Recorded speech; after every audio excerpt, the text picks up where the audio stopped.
I'm floating through the air. The pain I felt is paid for, all is said and done. Oh, I am restricted, fixed upon the web. I need to kick the habit that my mind is breathing in. Break out, I've got to see. Spent all my life holding all of it closely. I played it innocent, a feel of discontent. I'm finally facing it all, fearless.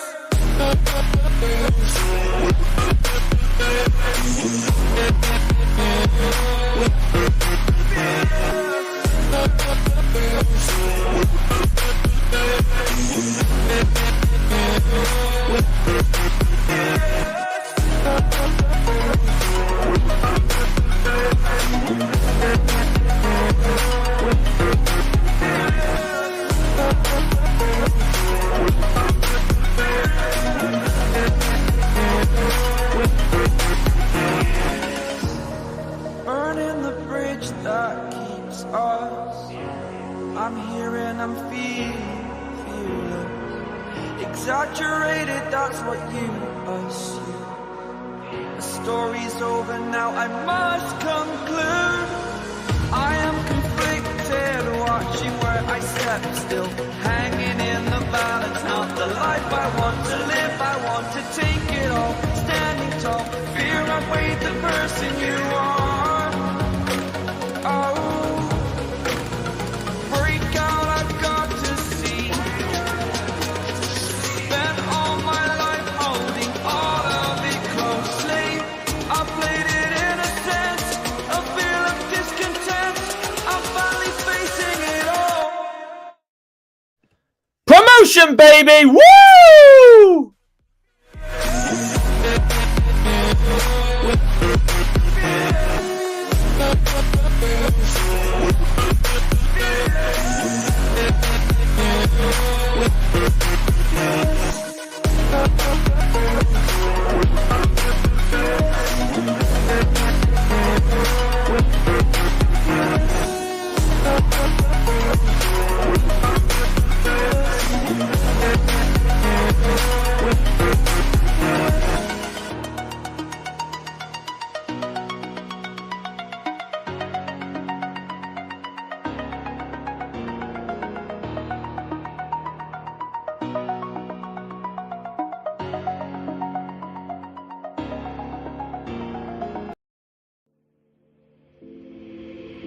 Take a moment right here, feeling like it's out gear.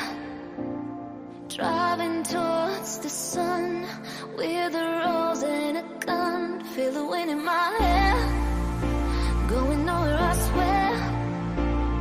Like an outlaw on the run, dangerous but it's so fun. Running, running, no. Hold on, don't let go. Running, running, no. Keep running.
Told my boss that I'm done. Had no luck with my mom. Say, what will you do with your life? You know it's hard to survive. A cigar in my mouth. Maybe guilty but proud. Now I'm an outlaw on the run. Dangerous but it's so fun. Running, running low. Hold on, don't let go. Running, running low. Keep running low.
Well, that was a bit awkward from Liam there because he ended it and it was just showing our screen where the music's still going on. Thanks, Liam. All right, you're fired. Doesn't matter. We got better things to do. We got better things to talk about and celebrate about. And obviously, Jack's name, Nathan's name, you can all see it. Jack, We're freaking going up! Come on! Come on! no, I thought you was gonna tip the water all over you. I thought you was gonna tip the water all over you. Look how sunburned I look. Holy shit, I look pretty sunburned. I literally left my room just to do that. Jesus Christ, I look very sunburned. And I'm in the back in the old position like I used to be now, so you can see most of my room again now. So there you go. But hello, everyone. We wasn't able to do the review yesterday because we was out celebrating. Let us celebrate, please, because we don't get to see these things more. We don't get to see this as a lot. It's a rare occasion. Obviously, it's a rare occasion. We get to see Argyle getting promoted from probably the hardest league to one of the hardest leagues to get out of, hands down. That's all we could say. And just to confirm, Nathan and I were partying hard. And to do it in this type of style was absolutely phenomenal. If anyone's not watched Jack's video yet, I don't think he enjoyed it, so it's a good watch. I think he was quite upset, wasn't he, Jack? Please recommend it. I was upset in a good way. I don't think you didn't really enjoyed it, mate. Bit of a mental celebration there. Well, I did scream. We've done it right at the beginning. So I've got a bit of a bad. It was class. It was class. Honestly, throughout this episode, I'm very sorry, but yeah, I've got a bit of a bad throat, so can't do anything about that. Nathan, the only thing I didn't enjoy was my forfeit where I had to jump in the sea. Well, fair play. But it was better than what I thought because I thought it was going to be actually freezing. So the worst bit was when I was drying up, looking at the view. It was lovely and just reflecting on the seasons myself. And then I heard a freaking goose noise and I was crapping myself. A goose. I hate geese. I have a phobia of geese. No, geese are funny. I like geese. There's some in Helston. I can't wait for that on Friday. The Canadian I'll have to head off when you went in to see Jack. Yes, I think a lot of people were. Luckily for you, Jack, they've had their wings clipped, mate, so they can't fly. Good. Yeah. Check the private chat as well on here, Jack, as well as you had it. But Did you get your glasses back, Jack? Oh yeah, I got them back. Thank God. No, that's why I deliberately cut the video there so people could worry just in case. Yeah, I did get them back. Yeah. Later. All right, no worries. Yeah, no. The special guest said he will be jumping in later on, and he said once we've talked about the this game and basically going on about just good spelling of late. Not good just spelling the other of later, games, by the way. not just Good the other spelling. games, but also not just the other games, but also just the review of League One in general. I guess after because he said he would join once we do that. We got loads to talk about in this video chat. Obviously, like our usual, we got loads of things to do today. Obviously, your usual go through the game, and obviously we will talk about the celebrations as well. We got loads of things to talk about. Predictions, we always do that, so no worries. We're not going to miss that out. Nathan, it's the first week that Nathan will be jumping in, so we'll see who wins this week. It'll be very interesting. Are you joining our stream on Sunday, Nathan? Oh yeah, I will do. Yeah. And Rotherham is beating Middlesbrough, just as I look at it. So, for God's sake, I want Borough to win that. I don't want to play Rotherham next season. As long as Huddersfield stay up, I'm happy. And then we're going to add something different. We're going to add something new today, chat. We're going to be doing our team of the season today. If people want to, that's another thing why our special guest is coming on. If people want to do it next week, then hey ho, you can do it next week after the final game. But I would rather want to do it now because the special guest said he'd join for that as well. Yeah, so we will do that. We'll do the season. We'll do ours. So there you go. But talking of the game aspect, obviously we still want to talk about the game aspect because obviously we played against Burton that game. We all thought against Burton it would have been very, very tough. And I'm not going to obviously say what I said off camera, but the way they played, I think a lot of people got annoyed the way they played, but it's understandable. Burton are a type of side. They're basically your normal League One side. I didn't think they sat back as much and held the ball as much. The goalkeeper was probably their best player, if I'm honestly going to say. But they were decent. They had a couple chances, but I felt like most of the chances we had, we deserved to win the game. Simple as that. We had how many shots did we have? I think we had over 20 shots. 24, I think. 24. There you go. So 24 shots, and they had 3 or 4. It's honestly ridiculous. I hope the special guest is Ennis or Shuit. I don't. Could you imagine? It isn't annoyingly, Marcus. We really wish it might. It might happen one day. It will happen one day. Yeah, it's Simon Hallett. You'll be hearing about half an hour. Yeah, exactly. Harvey's nervously sat there. Are they taking the piss? There's only one Simon Hallett. Yeah, exactly. Best ownership we've had since the Stoic days, guys. I'm so proud of our club, honestly. Yeah, honestly, what an absolute. Our club has transformed into something literally amazing. If we get Mumba and Matete on a permanent and Whittaker comes back, we can cook in the Championship. It depends how much all of them will cost, first of all, and secondly, how much of a transfer budget we'll get.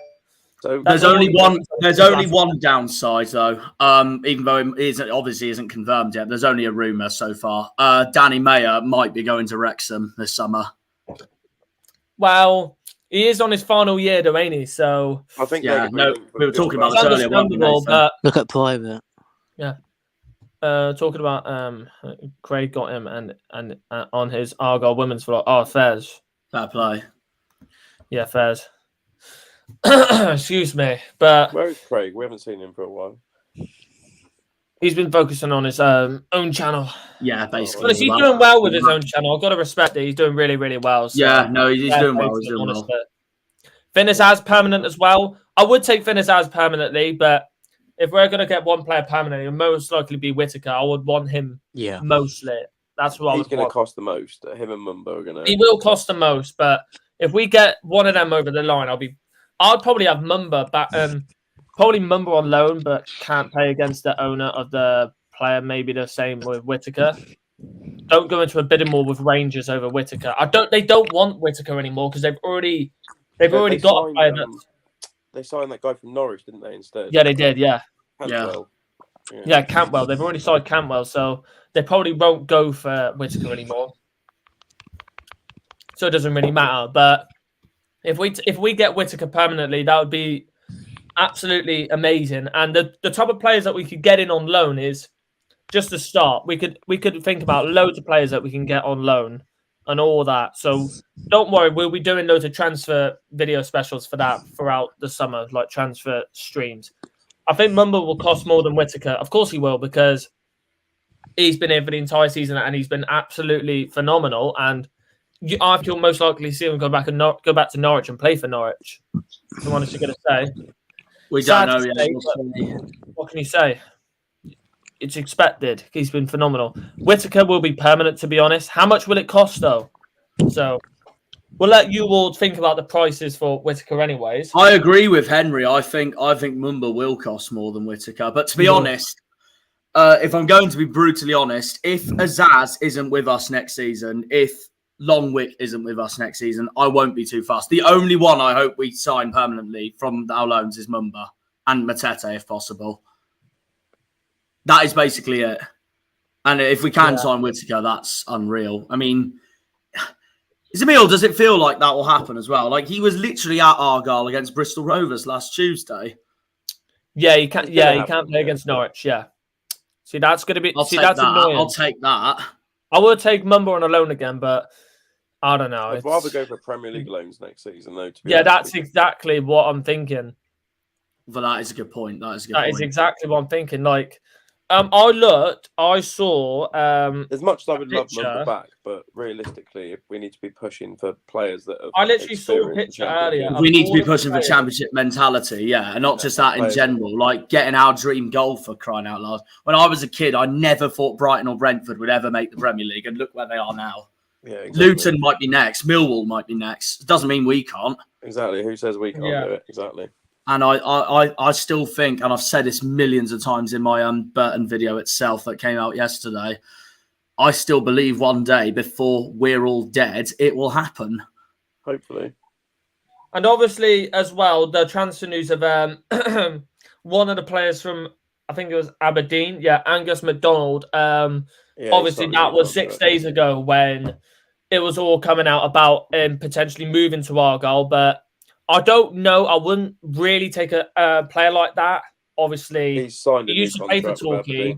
He's at Lewis Hall's at Chelsea, George. I wouldn't mind that either, to be fair. That'd be great. Yeah, but the thing is with Lewis Hall, I would say that. I think he would look for a loan as well, as they've got Kukurea now. They're getting good players in. Lewis Hall, I think he would make a loan move to Argyle, and I think that would probably be the start of his career, I'd honestly say. I think that would be a good signing. By the way, and he's already played Premier League football, so it'll be good to get him in and get him some game time in the Championship. It'd be brilliant.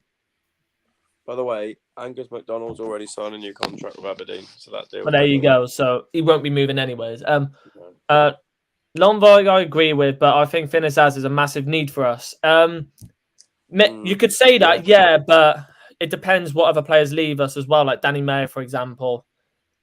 If Danny Mayer does leave, then we'll have to get probably 2 attacking midfielders in the club. We've already got. If he does leave for Wrexham, at least the main thing we can say is that he's done amazing for everything he's done for us, without a shadow of a doubt. Yeah, he's done amazing. He's done amazing things for us, honestly. But guess time will tell over summer. Yeah. That's it. I just seen that photo on Twitter. fucking Ballymumba is wearing Joe Edwards' bloody game. One lower league player I would love us to sign. It probably won't happen. Is that worn shirt, man? That's fucking brilliant. Never know, it might happen. The team I think he'll go to is Barnsley, just because Duff's the manager. He did tweet, didn't he, about a few of our players, congratulating them the other night. Yeah. I swear, Cheltenham, I swear, are just a club that has a good relationship with us anyway, regardless. Well, yeah, I don't know. I'm not sure, but because I've spoken to a few of their fans, they say they do quite like us as a club. To be fair, okay. I know the Cheltenham YouTuber Matt MS. He said a few nice, kind words about Argyle as well. So fair. something like that. Oh yeah, so that's why I just saw the lineups for the Legends of Celebrity game. I was wondering why Flint's was at the game for obviously 2 days ago against Burton. He's playing in that game. Of course, of course, that's on right now, isn't it? That's today, isn't it? Yeah, it's on right now. Kick off 2 o'clock. Yeah. Mumba got young player of the season. Best we can hope for is a loan deal. Yeah, for sure. We need to keep the core. We need to keep the core of the team. Can I just say though, if I mean, you never know, it might not happen yet, and it might be likely or unlikely not. But if Danny Mayer does leave, also for example, and I was speaking to Charlton YouTuber Tyler Rowlinson about this yesterday. There is someone we could go for in the summer because he's not confident he'll stay at Charlton next season. Raksaki. Yeah. If we signed Raksaki, that would be unbelievable. However, go on, Nathan. Where's he going to play? He's a winger. Well, that's the same position as Mayer. Same position, yeah, basically same position as Mayer. You're asking him to play centre. Well, maybe he can basically play in that position. He's a bloody good player, though. He'd be a good signing. Yeah, I don't doubt that. I just don't know whether he would fit the way. Yeah, no, I see what you mean. I want to have a look. By the way, Jake Jervis is playing today. Yeah, he is. There's a few. Raksaki, he can play either centre forward, right winger, or right mid. And he's played centre mid multiple times as well. Larry O'Sawyer, Norris, McCormick. I don't even know how to pronounce That's the good old days, Lario. Stonebridge, Jervis, Dugard, Chris Hargreaves, Middleton, David Fox, and Barry Hales. Yeah, Barry Hales is there as well. Yeah, Barry Hales was back in the day. No, Lewis Hall would be class, Henry. That'd be a great signing for the next season. And obviously, like Charlton have got other players like Lee Byrne and like Dobson. I don't think he'll leave Charlton. He won't leave. He'll stay there for. He'll stay there for a while. Well, Lewis Hall and Connie Chukwuemeka would be a decent one, but I feel like it'd be. We have got a few options. Like Henry's just said there, Shea Adams from Southampton, maybe. Shea Adams, maybe, but it depends. We've been linked with Ashley Barnes returning to the club, and he's he used to play for us. He's confirmed. That's championship experience right there. Yeah, he's confirmed he's leaving Burnley now. He said he's leaving. Yeah. So he'll be going on a free. I wouldn't mind him just for at least 1 or 2 years for experience. I wouldn't mind that because he is a good striker, and he'll be coming back to the club that he's been at before, so it'd be great. Remember him well, giving him a huge hug on Saturday. Yeah, Charlie Patino, for example. I just forgot about Charlie Patino. No, Marcus, you're right. He's a good player, Nibs, but we can't sign him. He's not. Charlie Patino is at Arsenal, ain't he? But I think he's on loan. Yeah, I think he is. He's at Blackpool. Yeah, I thought so. He's at Blackpool. One of them. Yeah, good CDM, 2 goals, 4 assists at central midfield. He's only 19, 6 foot. He would be a good player to bring in for a season, maybe. He is good. He's played pretty well for Blackpool this season. Well, it depends if he wants to play in the Championship again next season, or if he wants to go to Blackpool. Who knows? But I don't know if he would move down to League One. He might not want to go Blackpool because Blackpool's relegated. They're going to be back in League One next season. We need a stronger second choice keeper or a better choice, better first choice, and Coops can be second choice. No. I agree. We need to sign a keeper, but obviously not first choice over Cooper. No, but we do. I agree that we need someone between now and. I agree that we need. Charlie Patino. I agree that we need a keeper between now and November, December when Cooper comes back to provide backup or at least compete for that number 1 spot for the time being with Callum Burton. Otherwise, Callum's going to be having a huge pressure on himself for next season. Like if we're looking at youngsters here, I'm obviously going to go through some of the youngsters that's through the around the Premier League clubs. I will go through them because I know some at United, obviously,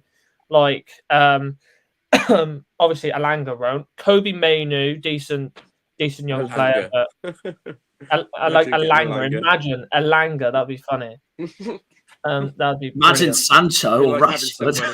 No, thanks. I don't think Marcus Rashford at Plymouth Argyle. That's it. We're in the Prem, boys. Come on. But where's this man at? I was curious. I remember this guy's name. He was from City. Callum Doyle on loan at Coventry.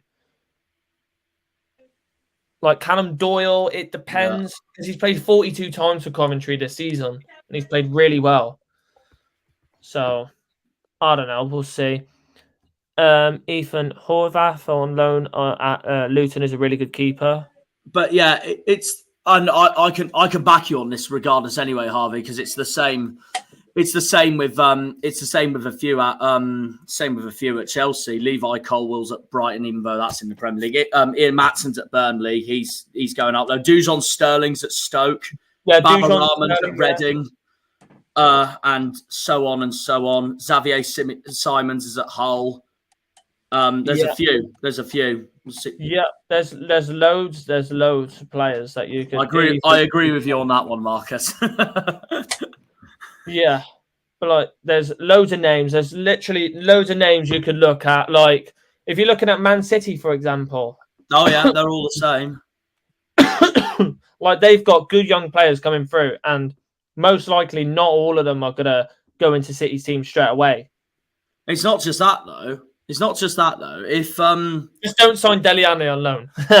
That's what I was saying. I don't know if that's a good idea. Just don't sign Dele Alli on loan. That'll be great. Depends on what happens. It probably won't. Knowing the Premier League, but if City did get banned from the Premier League, could you imagine if some of their loan players actually do end up coming to us in general? That'd be funny. What? Right. So Marcus said cash in. Oh no, never mind. I read that. No. It said cash in. Imagine if we signed Ireland cash in. That'd be funny. Erin, yeah, that's not going to happen. I can't see that. I don't think it'll happen either.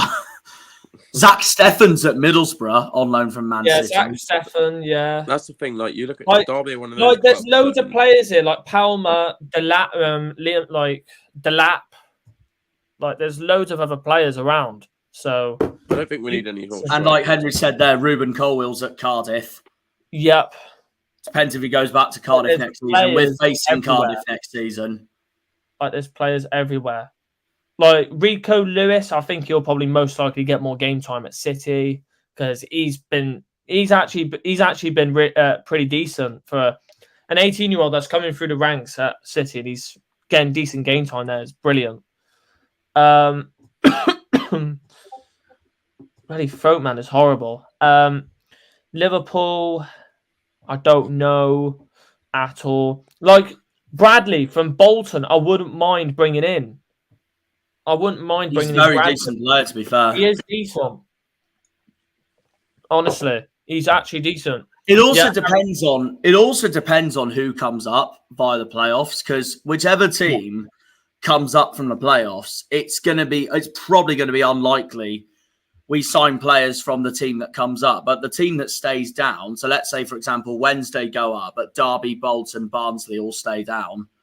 Yeah. Who knows what will happen? But having said that, those clubs will want to push for promotion next season, regardless. I've got to go, lads. Have a good rest of the stream. No worries, Max. In a bit. See you later, George. See you later. Harry Colbert also saying Patino. No one in the top 4 tiers this season has won more games than us.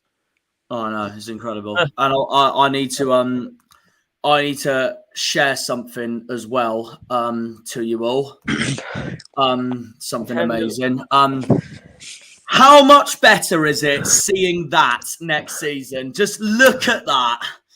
Oh, beautiful. It feels like old times again. Yeah. These are the confirmed teams that we're playing so far next season. I don't know about. In fact, I don't know. I don't think Huddersfield is actually confirmed yet. I think Wikipedia's bullshit in there. Yeah, I think Wikipedia is having a bit of a. And I've just seen another name from Liverpool, Cade Gordon. If I think you'll probably know who that is. That would be to be honest. If we could look at him, that'd be a decent. He's joined. There we go. You right, Jack? Question: are you hungover, Stevie? Still? No, mate. I'm good. Enough. You all right? Yeah, we're all very much all right. Yeah, my throat is screwed right now. My head wasn't happy yesterday morning. Put it that way. You what? Yeah. My head was not happy yesterday morning. No, same with mine. I had a good sleep though, which is the main thing. Then I had a Jesus works Christ. meal in the evening, so that kind of helped a bit. How's the Yeah. sea, Jack? Very good, very good. It's nature, isn't it? It's part of where I Yeah. come from, so it's something I'm used to. Yeah. Even as far down as Plymouth and Cornwall, you expect the sea to be so warm compared to the rest Cole of the UK. Palmer from Man It's still City. freezing. I think Cole Palmer. I think he's too good for. Yeah, If I'm I honestly agree. going to say, I think he's too good for Argyle. I'm honestly Imagine gonna though, say. it would still be It would amazing. be good to have Cole Palmer, but I feel like you'd probably play for probably a high-end championship team. Who knows? Imagine Who knows? him and Honestly. Whittaker. Imagine him and Whittaker playing in those two cam roles. That would And then be Lewis lovely. Hall alongside. Do you think any of our academy players will break through? Well, like I've seen on Twitter, 4 of our academy players have now signed professional contracts, like Jenkins Davies. Jenkins Davies is Endicott. very good, by the way. He'll play next year. Hey, Jenkins Davies. Jenkins He'll either go out Davies. or loan, who will play for us. yeah. And you know who's going to play today? Finley Crask, because Truro's got their playoff final today. And I am begging the mighty White Tigers win it. And then that's promotion to the into it? National League South. It's in Bracknell. I can't. How many more leagues until they get to League 2? So National League South is tier 6. So Jack, two. So- you realise- yeah, 2 Jack, more. that's Bracknell's only literally like just down the road from Reading. It's not that far. I know it is. No, I just didn't have time to go, annoyingly. If it was here, I would have gone 100%. Oh, right, yeah. Yeah, fair. same. Yeah. But obviously, But I for some reason I thought the Southern Premier League playoffs would be 2 legs, just like the EFL, but it turns out it's not. Because if it was, I would have gone to Poole to watch the second leg. Is this but the obviously think about it, semi-final? chat. No, this is the playoff final today What, to between get into Truro the- and Bracknell. Into what league? Into the National League South? National League South, yeah. Yeah, fair. So if Truro get promoted, they're playing Torquay, Yeovil, Taunton, Weymouth, and Bath all next season. That would be funny. It'd be amazing. It'd be Is amazing. Paul Watton still manager? Yeah, Henry. He's That'd be legend. great. That'd be Watton's great, an absolute Henry. legend. Yeah, he's still manager for them. Yeah. I That'd be hope great. He gets Henry. our job Thank one you, day. thank you. Maybe one day. Marcus. How Marcus, about- that is a good point. He was in That's a our good academy point as there, well, Marcus, Jack yeah. Stevens. Hello, Jacob. How are you? Marcus has raised a good point. He has raised a good point. He was in Yeah, our yeah. academy, Jack Stevens. Because we got no Papa Johns or anything like that. How are we going to play our fringe players? It's not just that, though. It's Cabell not just Cup that, is though. still, He it's hardly plays for still got Southampton Cabell Cup. now. Well, here's the thing: we could actually enter our under-23s into it next season if we wanted to. I mean, it probably won't happen, but we can. Or under-21s or whatever they are. Well, I mean, he's Absolutely, he's and at a couple Bournemouth at jobs the with, moment on yeah, loan French from players, Southampton. But Jack Stevens is a shout because he was in our academy and he doesn't even hardly play for Southampton anymore. Imagine Weston as well. we enter our under-21s into the Papa John's Trophy. They go all the way and win it a year after the first team lost in the final, That would be Yeah, wicked. Josh was right. Western Supermare as well because Western Supermare won the league. and they beat Bolton in the final just to rub it in even more. You know, Nathan loves that I'd anyway. rather have 'cause the league Nathan, as we all know, guys, has a special affection for Bolton Wanderers Football Oh, Club. fucking knobheads. He can't stand them. Fucking dickheads. Yeah. Yeah, that is Nathan's reaction. Yeah, about Yeah. Bolton Wanderers. Yeah. Oh. Lovely. I hope Derby absolutely spanked them at Wembley in the playoff final. And he regretted leaving Argyle, and he's only 29. He's only 29 for God's sakes. It's unreal. Who? Absolutely. Jack Stevens. Jack Stevens, yeah. That's what I mean. Well, it's It could be a really good signing for next There's a season. couple. If imagine Walton had stayed with us, like he would have played Imagine. consistently. Could you imagine? Yeah. Oh, it'd be beautiful. Although when he came back on loan, I thought he was pretty shit, but that was my opinion. I mean, he did. Another he did lose. another good thumbnail by Harv, by the way. Yeah. We did lose to Exeter in Walton's debut game, when he came back on loan, didn't we? But I say Oh, that. another God, good we did as thumbnail. well, I actually didn't we? gave him Yeah. That didn't help Oh, my opinion. Wait, what was the score again in that? 2-1. Was that the 15-16 season? That was the game that Ryan Harley scored twice. Oh, is it? Oh, fair enough.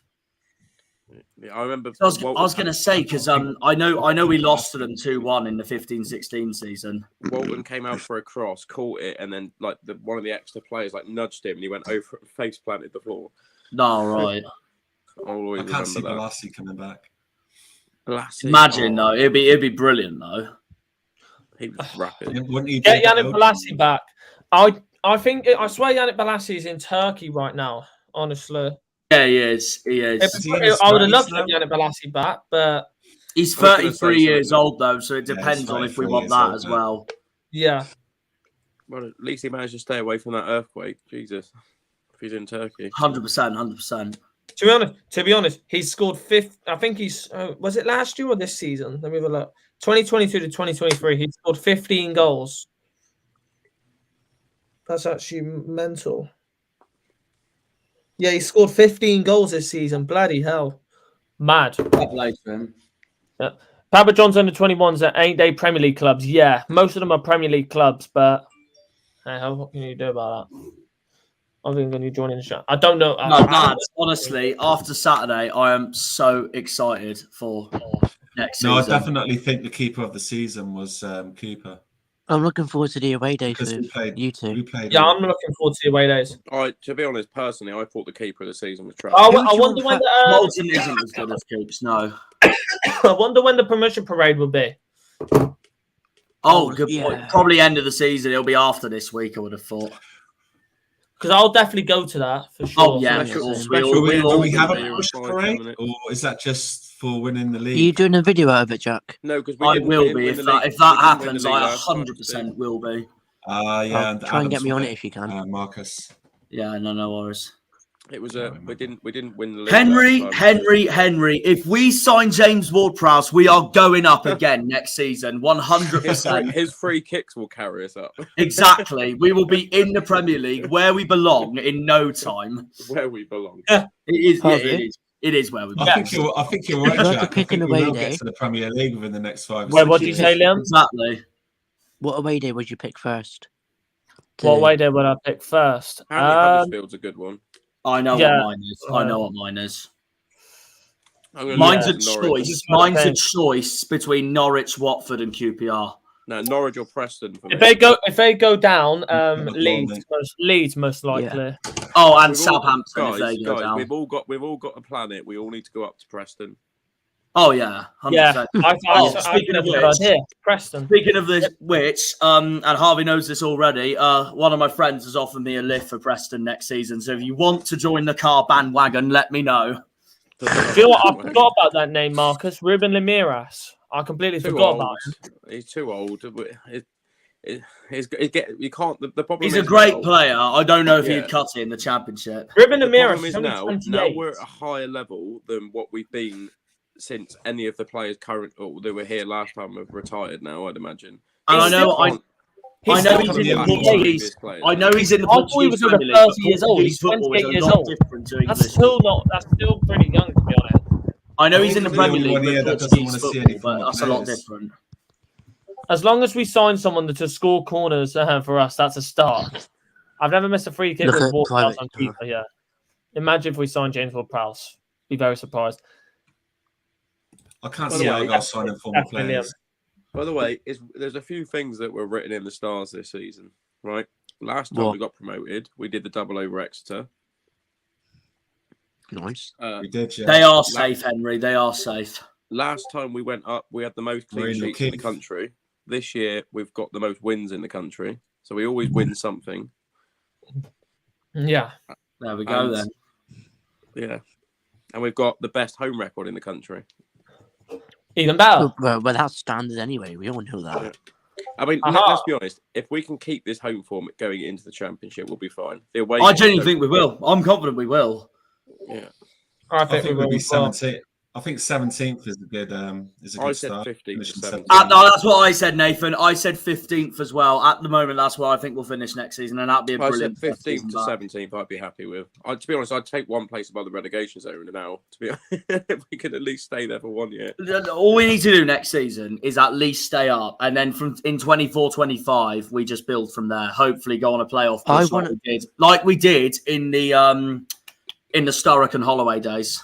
Yeah, before we went. We were unfortunate to even miss the playoffs in 2008 because we had like the 4th or 5th best goal difference as well, and we still finished 10th. I think we got promoted way before we expected it. I mean, I do not think we'll get anywhere near him, Henry. He's on. No, he won't leave Wednesday. He loves Wednesday to bits. And actually, from United would need game time next season. It's a possibility. I don't think he would move to a team like us though, because I feel like he would possibly move to the last team that he moved to on loan was Alaves in La Liga.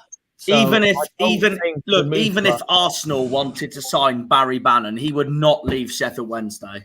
Like Charlie Patino sounds like a reasonable signing we would go for, hands down. There you go. He would be a signing we would go for. Like another player that I forgot about is leaving for free next summer. There's two, Phil Jones and Tuan Zebe. Could you imagine we want them as well? We definitely do not want Phil Jones. I'm sorry. I know Tuan Zebe is championship experience, but he just can't wear the pink boots when we play. Phil Jones, not only can he not play football, he's also spent the last 3 years sat on the physio's bench having a quick rub down every Saturday afternoon instead of kicking a football around. We do not want him. Yeah. Hannibal Maysbury would be very interesting because of you know what fucking Phil Jones's wages have gone on, don't you? All his bloody physio fees. Mm-hmm. He'll have nothing left. Hannibal Maysbury is a high pressing midfielder who's very energetic. That's a hell of a name. Someone just mentioned Barry Bannon. Brilliant. Literally, no, yeah. I just said even if Arsenal or Liverpool wanted Bannon, he would not leave Wednesday. Even if Real Madrid wanted Bannon, he would not leave Sheffield Wednesday. We will not sign Bannon.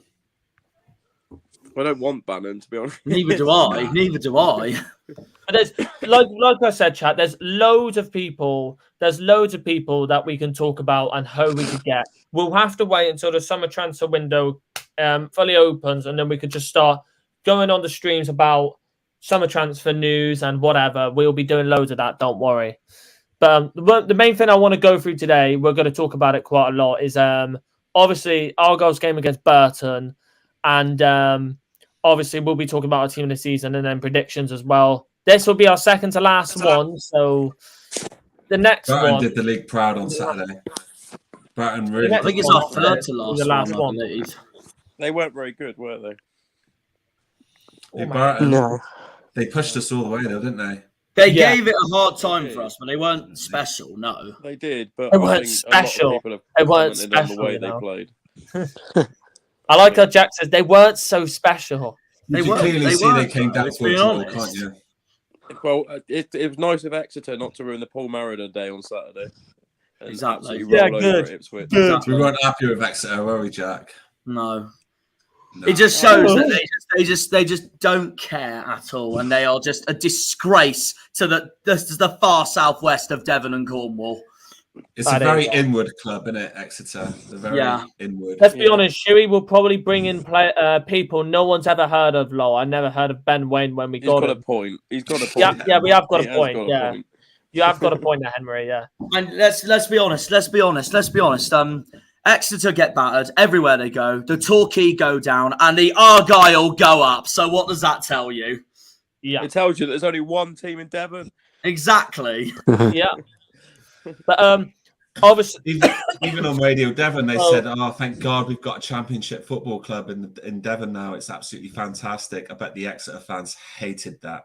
Yeah, they were probably going nuts. They were probably. I bet they hated it. Well, they need to get to the Championship themselves first, yet. So yeah, they can pop down. Devon definitely feels like an Argyle and Torquay against Exeter, doesn't it? It doesn't really feel like we're Derby. We get on with Torquay. You know what's interesting though? And I spoke to a lot of Torquay fans about this, and I found this out on the internet as well. Apparently, back in the day, this was way before, like probably all our times. Like this was like back in like the 50s or early 60s or so. And apparently, Torquay hated us more than they hated the scum. But Exeter are their biggest rivals. There's probably something to do with the league tables, mate. We're probably playing. Yeah, probably that. That's what I would have thought as well. There's probably forced rivalry there at that time. Exactly. No, 100%.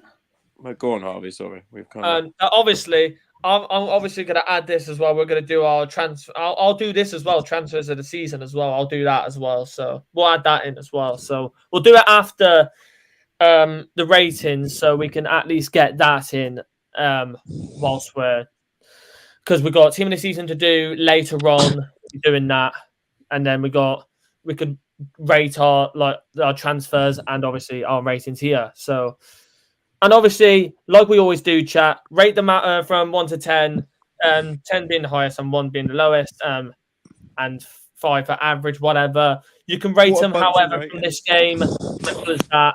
So, we'll first of all, literally look at the formations here. We came out the better. Have you ever seen so many greens in one game? Like combined yeah, I haven't seen this many greens in a long time. I think the last time we had this was when I swear the last time we had this was when we beat Actions and Stanley 3-0.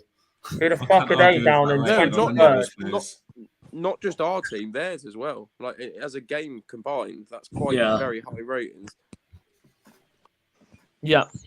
Yeah, they did well about him. Latty Fairweather, okay. But is it an Argyle team of the season or a League One team of the season? We could do both if you want. We could do both. I'm fine with that. We could do League One team of the season first, and then later on we'll do Argyle team of the season if you want.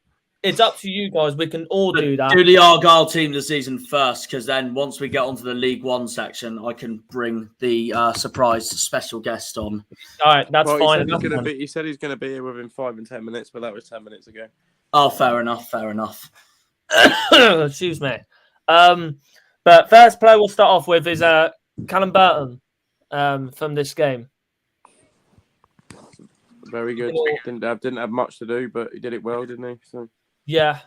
Hang on, where were you watching the game on Saturday, Nathan? Just back in Helston, I didn't watch it live. I watched the whole game back after because I was playing cricket. Oh, fair enough. I can imagine what was the reaction like when you found out we were going up. Well, put it this way. I went out for the second innings for the cricket, so I can't take my phone out with me. We were right. It was the 85th minute, and I had to go out. So for 3 hours, I didn't know what had happened in those last 5 minutes. Oh, fair enough. Yeah, it wasn't ideal. And then once I found out, I was pretty happy. I can't lie. We, me, Jack, and Liam all went into town for a bit. Yeah. Well, if we would have knew that the players would have been at one of the pubs in the Barbican, I would have gone. It's actually annoying because I jumped in the sea in the other side of Plymouth, and then they were in the Barbican. I thought, wow, brilliant. I would have literally gone as well. I would have gone. Plymouth so far toward people don't understand and have never been to Plymouth how big it is to go from one end to the other. Yeah, it is. It's huge. We're actually using our location to our advantage now, which is something that we haven't done for many years. We always used to say, "Oh, we can't attract the players, we can't do this, we can't do that," because we're so far away from everywhere.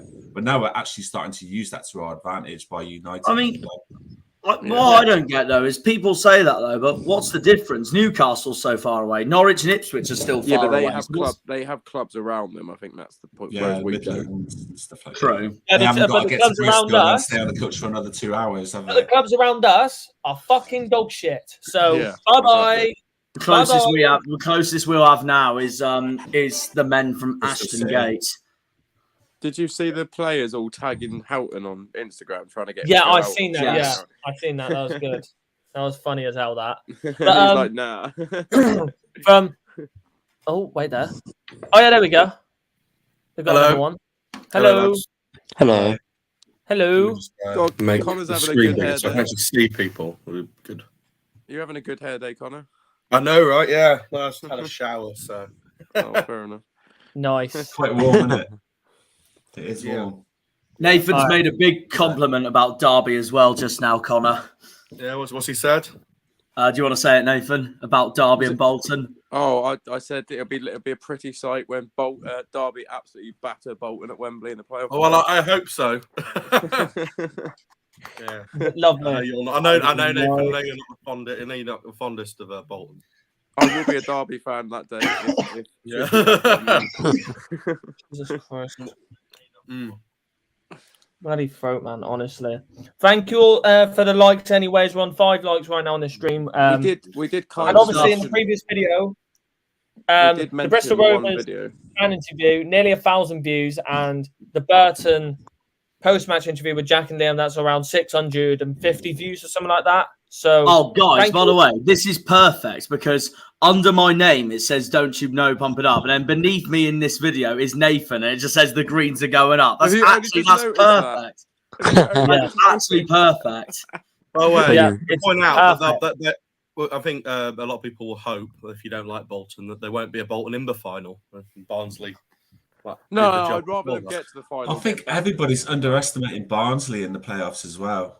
No, I They it's, always, to be anyone's honest, they always do well. They always do well. I don't think anyone's underestimating them, to be honest, because most. to be people honest, think that guys, they're I ain't favourites. underestimating any of them because I think they'll all be all right. The only one I don't think that'll be that. The only one that I don't think is going to do all right at Wembley is Peterborough if they get in.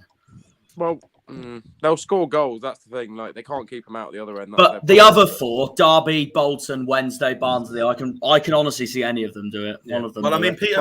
Peterborough have lost 17 games this season. I think that says a lot about. Right, let's go. I reckon it'll be a Barnsley Derby final, won't they? Yeah, but Burton-wise, what rating would you realistically give him from this game against Burton? Funny. To be honest, I think I agree with the majority of Fault Mob's ratings here for us. Yeah. I can't agree with any of that. Should we just make this easy and we'll just give all of our players a 10? Yeah. Yeah, we deserve it after Saturday. Yeah, Just man of the match. If we Let's rate just in the do man of the celebration, match. they get a 10. Who's your Yeah, man of the match? honestly, but they gave yeah. Danny Mayer man of the match. Yeah, I'll be back in a second. to be honest, Randall. Ennis scored as well. I thought Ennis actually played pretty well in that game as well. We've got to honestly say, most of the players that, like Adam Randall, you've got to say, he came back at the perfect time. He's been absolutely brilliant since he's come back. I can't lie. I think he was my man of the match. Either him or Butcher. I think they were unbelievable. Both of those two were. Yeah, they were brilliant in that game. I thought Dan Scar was solid defensively. Gillespie was decent on the left-hand side. Mumba as well, he was all right. Danny Mayer was. I'm surprised. To be honest, I was surprised he got taken off for Azaz. Azaz came on. He was not really. He was all right, but not the greatest in the world. It just shows he has not Groundbreaking. quite been. He's not quite been the same player he was. Well, ever since this his season, injury, yeah. really. I think it'll be a South Yorkshire Derby final at Wembley. Scar didn't have a good game. That was an incredible coverage of that. I forgot to mention that tackle from Wilson was absolutely incredible. Oh, amazing! That was an incredible tackle from Wilson. He didn't make that. That would have been 1-0 to Burton if he didn't make that tackle. It'd been 1-0. Simple. You know what as that. makes this Always more got to be interesting? careful how Like, you tackle in the penalty area as well. Yeah, it's yeah. top class. Is it you a know what risk? makes this more interesting as well? And Liam was telling me this on Saturday after the game when Harvey, Liam, and I went into town. Literally,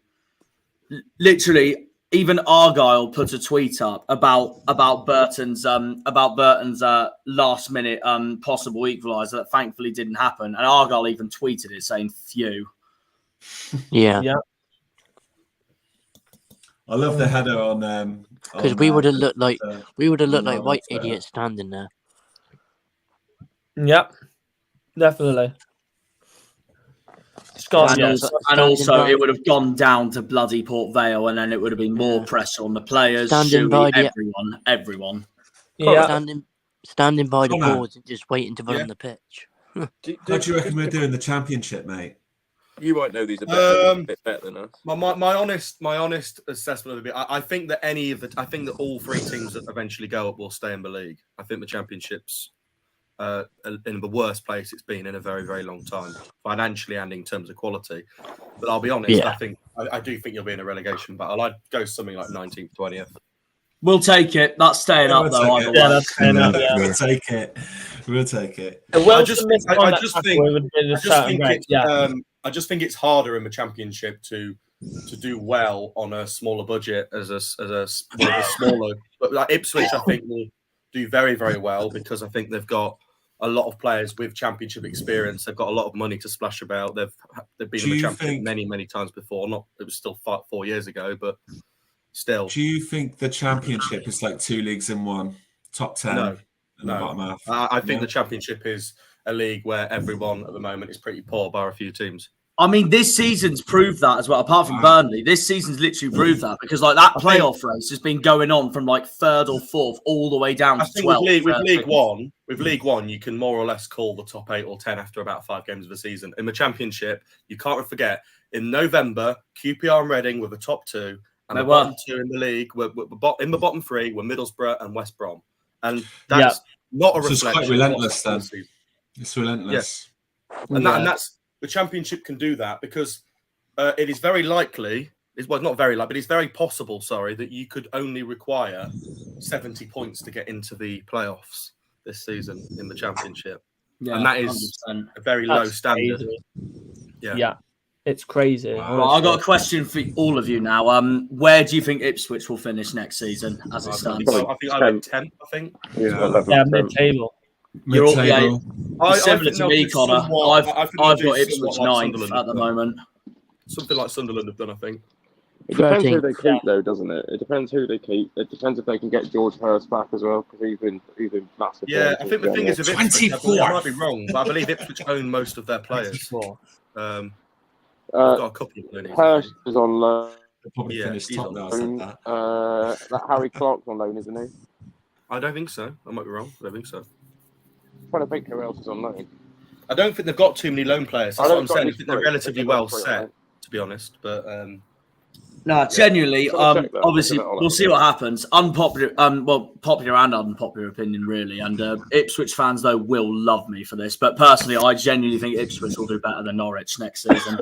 Well, they might do. Honestly, that's what I genuinely think. Well, one of the things I would want to say about this is that the way that the Championship can change. So I remember in the COVID season, Barnsley finished 5th in the league and finished rock bottom below us in the league last season. And then Huddersfield finished 3rd last year and now are fighting till the final day for their own survival. It's and the league is very possible to swing very quickly in one direction or another. That aspect is similar with League One as well, because last season MK Dons finished 3rd, Oxford finished 8th, and now at the moment they're 19th and 20th. Well, I think that when you look at this league, MK lost a lot of key players. I think Oxford's been I think Oxford have had a disastrous level of underperformance. There is no reason in this league why a team that spends as much money as Oxford does and has been spending as many years as it has done in and around the playoffs. There's no excuse for them being in a relegation battle. I don't think this league's like that. I think this league is very much, if you have the money and you have the ability to spend, like most of the teams do in the top 10, you're up there, and if you don't, then you end up in a relegation battle. And that's why I think for Oxford, I don't think it's good enough. I don't think it's good enough at all. I take what I said back about Ipswich. The only player who's on loan is George Hurst. So that's what I thought. Yeah, their squad's quite set for the Championship. They've got all their players under contract, I think, but all the ones they want to keep. So. I don't think Leicester want to keep him either. I think they might get him back. I don't think. Yeah, I mean, it'll depend whether Ipswich want him or not. I guess. I presume they will. We'll see about that. I don't think Ipswich will do too much business, actually. I think they'll do a few signings, but I think for them keeping on Ipswich, Nathan Broadhead wasn't so prolific for Wigan. He only scored 5 goals in 22 games. That just shows how brilliant he's been for the Tractor Boys.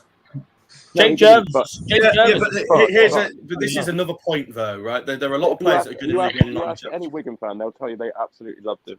So any Wigan fan will tell you that he was good for them. What I will say about Broadhead is that obviously you say about 5 goals in 22 in the Championship. What was one thing? Obviously, he's been exceptional for sort of Sunderland and obviously Ipswich, but also kind of Burton when he was there in League One. He's not the only player. Another player, and I'll bring him up because an ex-Derby player that you absolutely love and I hate, obviously, is Morgan Whittaker. We bring him up. He's a very good example as well because in the Championship for Swansea and Derby, he's played about 60 times for only 1 goal scored, whereas in League One he was massively prolific. But how many games has he started? And it's not very many. It probably isn't that many. He probably was mainly used as a player for the bench. Confirmed now, Rotherham are safe. No! Buggers! Congratulations, Rotherham. He's been coming off the bench in the last 10 minutes pretty much every game. So it's now between Reading and it's between Huddersfield and Reading now. Yeah, it is, yeah. It's more likely it's going to be Huddersfield. If Huddersfield get a point in their game in hand, which is against... Oh, bloody hell. Fucking hell. Huddersfield versus Reading in the final day. Yeah, Huddersfield play tomorrow, I think. If they lose to... I think they'll lose to Sheffield United. In hand, yeah. Probably. That'll make the final all they day need is a point. More interesting. And I do find it slightly ironic. I know he's managed a lot of teams, but if Neil Warnock steers to safety against Cardiff and Sheffield United, the two teams he's best well known for, would be quite ironic. That'd be a hell of a job for Neil Warnock. That'd be funny, especially if they, Yeah, I can see us beating Rotherham. I mean, my opinion is, and I know. So do I, Marcus. I think we'll do the double over Rotherham next season. I think the Reading are down. There's a trend here. You know, Sheffield. You know, there's a trend with Sheffield Wednesday staying up because of other teams' points deductions, and then Wednesday going down and us staying up because of their points deduction, and then Reading staying up and us going down because of points deductions, and now Reading going down, another team staying up because of. This is a very common theme in the Championship the last 3 or 4 years that there is one or two teams that get relegated. There's always a massive club that gets relegated, isn't it? I'm just going through the predictions. Huge clubs that get relegated.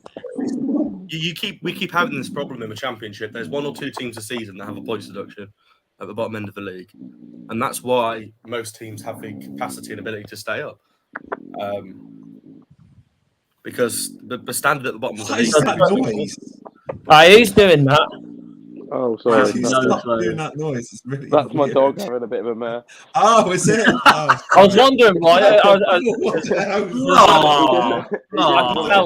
could tell it was like. Sounded like someone's I've just belly. seen someone in the chat say about. I can see you beating. I can see. Didn't want to get off Yeah. I definitely, I think that's the point. I think Rotherham are going to be one of those teams. I think that anybody that goes up from this league will be looking at going, they're a team we can finish above, and that's one of the ones. You know, you in the Championship, much like every league, you're looking for 3 teams that are worse than you that can go down. Jesus Christ, Nathan got the spot on. Wow. Sorry. Rotherham aren't high spenders. They're usually at the bottom end of the Championship. So guys, you know what that means though as well? The bookies might not have us favourites to be relegated now. Come on, since Rotherham's staying up. Yes, to be honest, if we go up, everybody be looking at us like Forest Green at the Championship. When are we doing our retain list? When are we doing our retain list? It'll be after. The retain list will happen after you, sometime probably at the end of June when you've decided who you're releasing and who you're signing new contracts with. Well, here's a good question then. Who's a good question? Who would you not mind getting rid of? Who would you not mind leaving? Brendan Galloway? What's our team right now? Yeah. Brendan Galloway? Possibly. Like Brendan Galloway, James Bolton. Sad to say, but yeah, Bolton's got to go. I think Grant's got to go as well. Yeah. I think Conor Grant's got to go. Conor Grant's got to go, yeah. Someone else that'll go as well. I know he's on loan there right now, but I think he'll leave full stop now, is Luke Jeffcott. The thing is, I look at Galloway and I look at Bolton and I look at who was the other one we mentioned then? I forgot already. Conor Grant. And probably Miller probably fits into this as well. Although they've been very good for us when they have played, I think the fact that they've been injured for a good portion of this season, some of them pretty much all season, that we can't be taking injury-prone players up into a league that they're not experienced in. Exactly, Absolutely. Obviously, I'm not claiming I'm an expert in Plymouth squad, but what would you guys think about Callum Burton? Because obviously you'll have Cooper coming back, and I presume you'd probably want to sign an actually Championship standard. That's what I've been saying in this stream. I say we keep him, but we sign another keeper in the summer. Swindon fans really want Jeff on. Are you just happy keeping Burton as a third choice keeper? Yeah, he becomes third choice. Keep him, but sign another keeper before Cooper comes back. Bolton, Galloway, Parks, Grant, Jess. Come on, Jack. Burton deserves a chance, mate. Come on, seriously. Wait, what's that, Stevie? I said Burton deserves a chance, man. He does. But what I mean is what I don't want to see is like all the pressure being on him from end of July all the way to November, December when Cooper's back. We don't want to make too many changes, mate. They'll do it because we don't want to whip the core out of the team. We want to keep the core. No, but I still think we have Burton. We send Parks out on loan. We have Burton as third choice, and we bring someone else in on loan. That's what I think we do. I agree with Nathan on that one. There's always some. I mean, who's gone down? I mean, who's going down? Is there any keepers that? I wouldn't. Wow. Ben Amos is at Wigan. Ben Amos, bloody hell. I wouldn't mind Ben Amos. I mean, look how well Burton did when Cooper got injured. When Cooper got injured, we were all flat. Oh my God, it's the end of the world. Huddersfield have got about 5 goalkeepers if they go down. Henry, I don't see that happening, mate. I'll tell you something though, Henry. He'd do a lot better at Argyle than at Chelsea. That's for sure. Where's Alex Smithies at these days? Yeah, they can have him. That's a good point, actually, because I remember that we were interested in him in the summer, and I don't know where he ended up going. For more wages, mate. I'm just looking at through the predictions. Jesus Christ. Alex Palmer is another option. Alex Smithies. Alex Smithies went to Leicester. I swear Alex Smithies went to Leicester as third choice keeper. Funnily enough, he went to Leicester as third choice keeper. So that's an option. So he is an option. Yeah, there is. You could loan him from Leicester. There's a bit of possibility now that we're going to the Championship shuffles, but it depends how much they want. It depends how much they want, either permanently or we won't get him on a loan. Simple as that. It depends. I'm going to be honest. If he does, I won't mind if this guy does leave, but after everything he's done for us, he's been great, but it has been his worst season this season. So I wouldn't be surprised if he did leave this summer. I know who you're going to say, and that's Joe. Exactly. Yeah, Joe Edwards. I knew you were going to say that. Mitov is too good for Cambridge. I'm split with Edwards because he has some very good games and he has some very bad games. Mitov is a very good keeper, but I think what you need personally is somebody with a bit of championship experience, because you've got Cooper as a clear number one keeper who's one of the best keepers in the NFL, in my opinion. We need someone to guide Cooper. And I don't think that Callum Burton, it's my opinion, obviously, I understand I'm not a Plymouth fan, but I don't think he's good enough for the Championship. That's my opinion. So I think having him as third choice and having Cooper as your first choice and bringing in a championship, a keeper, proper championship experience to see you through the first 2 months of the season until Keeper comes back is what you should prioritise. To be honest, don't sign a League One keeper, because what's the point in it? That's not filling a gap in the squad. To be honest, Marcus, you are right about that. But Van Dijk last season, Van Dijk was. No, I was about to add on to this. Like Harvey said, it depends on the way you look at it, because last season he was unreal. This season he hasn't been unreal. But to be honest, hardly any of Liverpool's been unreal. Unfortunately, you are right about ACLs. There's two problems with ACLs. The first thing is they often reoccur. He won't have as much of an issue with that because he's a goalkeeper, so the chance of him being under the pressure to get it is probably lower, but still. Yeah, but the problem is, but you say that. If anything, he's bringing more strain because he's coming out and jumping. He does have to take a lot of. That is a good point, Marcus. That is a good point about Joe. He's just unlikely to come into. What I'm saying, he's unlikely. Yeah, that's understandable, Marcus. That's understandable. Ben Foster would never move to us, I don't think. Imagine though, it'd be unbelievable. Ben Foster. What he's done is he's basically retired and then found a role he can do for 18 months that he enjoys after his retirement. Guys, he would be going back into we're going to be on the cycling GK videos.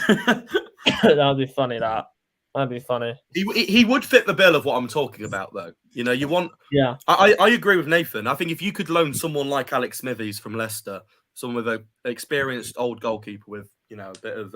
I don't really know if they'd let him go, because I think the reason they probably got him as a third choice keeper is because he's one of those English homegrown third choice keepers that counts towards squad limits. Yeah. Also, you can't discount the fact that he might be playing for Leicester next season if they indeed go down, which is definitely a chance that could happen. 100%. Although to be honest, I think they'd be carrying on with Everson, who had a very good time at 1 hour and 8 minutes. That's quick. How is this string going on for 1 hour and 8 minutes already? Bloody hell. Time goes quick, man. But next part we'll do, chat. What about Connor Ripley? He is a good keeper. But again, it's like Mitov, right? This is what I'm saying. Yeah, exactly. I was just about to say the same as you. I mentioned to a few of you in the chat. I mentioned this to a few of you in the chat when you were talking about, if Mayor leaves to Wrexham, it's not a big deal. I think you need to look at it like this: you're no longer a League One club. You're a Championship football club, and with that needs to come a Championship mentality. You can't be going, let's scrape a barrel out of League One, let's scrape a barrel out of League Two. That's not how it works. Hi, Nathan. Unfortunately, he'll come back. Don't worry. Nathan will come back. Yeah, I think you cannot be losing, because for me, if you talk about Danny Mayer, people talk about Wrexham. If he's leaving because he wants to go back closer to home and he wants to retire there and have a new challenge, or because you think you've had enough with him and he's not good enough for a championship in your club's opinion, that's one thing. But if you're losing out to him because Wrexham are offering a bigger wage as a championship football club, that's a concerning thing. You don't want to be beat. You cannot be beaten out to transfers by League Two clubs. That's not exactly. You're right. He's gone again. All right. I don't know what's happening with Nathan there. But next part anyways, chat. We're obviously gonna do predictions because we're not gonna leave that out. We're obviously gonna go through this. And as well, and like we said, we're gonna be doing a final day, a final match day watch along. We're gonna have loads of other trying to get loads of fans on with us because there's gonna be a good relegation battle that we'll probably look at. There'll be 2 teams trying to battle it out for playoffs. I won't be on it.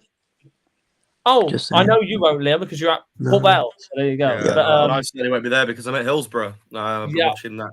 Yeah, because it'll be between Derby and Peterborough for playoffs, so it's going to be interesting.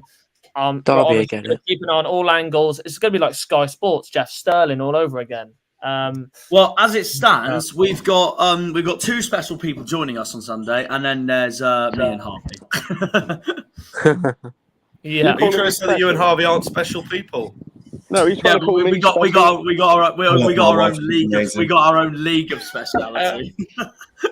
He's calling me special. That's what he's doing. Oh, yeah. What's he like? I'm special. Well, hey, let's go. But first game, anyways, we're gonna go through is Accrington Stanley and Cambridge, and one of these teams battling out for survival. Whoever wins this game gets I would probably say the better favour of surviving, but with Morecambe winning. No, did Morecambe win? I think they did win. They did win, and they all won. Only MK Dons didn't win. I mean, realistically, this result has sent Accrington down because they cannot catch up. They need a 16-goal swing against MK. Yeah, it's not that. They're gone. They're gone. I wouldn't put it past Morecambe to do a shot though. Yeah. No, I mean, but that's different. They're level on points or 1 point out, whatever. That's a different situation. I will absolutely love it if MK Dons go down. By the way, I will. That'll be massive karma. It'll be massive karma. And then they'll be in the same league as Wimbledon again, which will be funny. Haha, very funny. That's always a fun ride. Massive karma for beating us 5-0. Wait. Have you heard that MK Dons might have to do a ground share of Luton Town if Luton get promoted to the Premier League? I said it'd be the first time the ground's filled up with fans. Well, it depends because Luton have been told, I think, that in order to make Kenilworth Road Premier League compatible, they'd have to pay like £25 million and get stuff done very quickly, which might not happen. Ground share. They need all the. I remember parachute payments as well. So it would be great to see. I'm not going to lie though, from a perspective, as much as I don't really like ground shares, I would say that Stadium MK being a Premier League stadium would actually be fitting, at least for what the ground is. I think Luton should just tell MK Dons you're not having it anymore. It's ours. See you later. Have our stadium in return. Yeah. They can sell the stadium to Luton, couldn't they? Yeah, fantastic. No. Arsenal and Liverpool fans should have every right to go past back alleys and back gardens to get into Kenilworth Road next season. Exactly. And Chelsea and United and Tottenham and City. Capacity stadium. I mean, Kenilworth Road is a throwback, isn't it? But it's not really fit for modern football. Not in the top flight. It's bloody crazy, honestly. Everybody knows that. It's mental. Yeah, I've been there 3 times in the past, Luton. But going through this game anyways, Cambridge 2-1, and Cambridge still have a possibility of surviving and staying in League One for next season. Aki are now going to go down. They would have to have a 16-goal, like Connor said, 16-goal swing, which is most likely not going to happen. Don't see happening at all. Well, that a 16-goal swing would require like 8-0 wins either way. That's You know what I find interesting about this, and I think you're the same as me on this, Liam. But this is like one time where we both predicted writings on the wall Sam Smith to score, and he doesn't score. Nathan did as well, and I did as well. Nathan and Harvey. I did as well. I've got to say, it's mightily impressive from Cambridge because I think everybody had written them down as dead and buried about a month ago. They were so far. They've done really well. They managed to basically save themselves, thankfully for me, and save Derby by beating Peterborough in the Cambridge. Yeah, I remember Kinnear, mate. I'm the eldest here. Truffles are for you. Well, they've got a huge game on Wednesday night now, and if they win that, I really think that's them staying up for definite now. if they beat Burton on Wednesday night. I'd love to see Luton in the Premier League. It'd be great. That'd be mental. Coventry would be interesting. Millwall would just be, oh God. I mean, Coventry's been in the Premier League before, but for Luton and Millwall, if they get in it, then fair play to them. They finally got their dream of being in the Premier League for the first time. I want to see Millwall versus both of them were first division sides in the late 80s, so they're not, they're not completely a stranger to that level of football. But I mean, yes, it would be. But in the new Premier League, it's going to be interesting. In the new Premier League, it's going to be. I personally want to see it be Millwall. I think it'd be very funny. I think it would be very funny. Rather than West Ham back in there would be funny. So, exactly. Yeah. But points wise, Nathan with 3 points for this game. He predicted 2-1 Cambridge. Fair play. And then me, Liam, and Jack with 1. Nice. Fair play to Nathan. He actually got this spot on. It's great times, Truffles. Thank you. Off to a good start. Right. Good start. Well, this I did not get spot on at all. I didn't get this right at all. I didn't get this right. I predicted down to 10, weren't they? I think. No. No, I don't think the word doesn't say. Or does it say? Yeah, it doesn't say on there. Yeah, Fleetwood's got a red card. Yeah. Oh, yeah, they were. Yeah, stop sent off.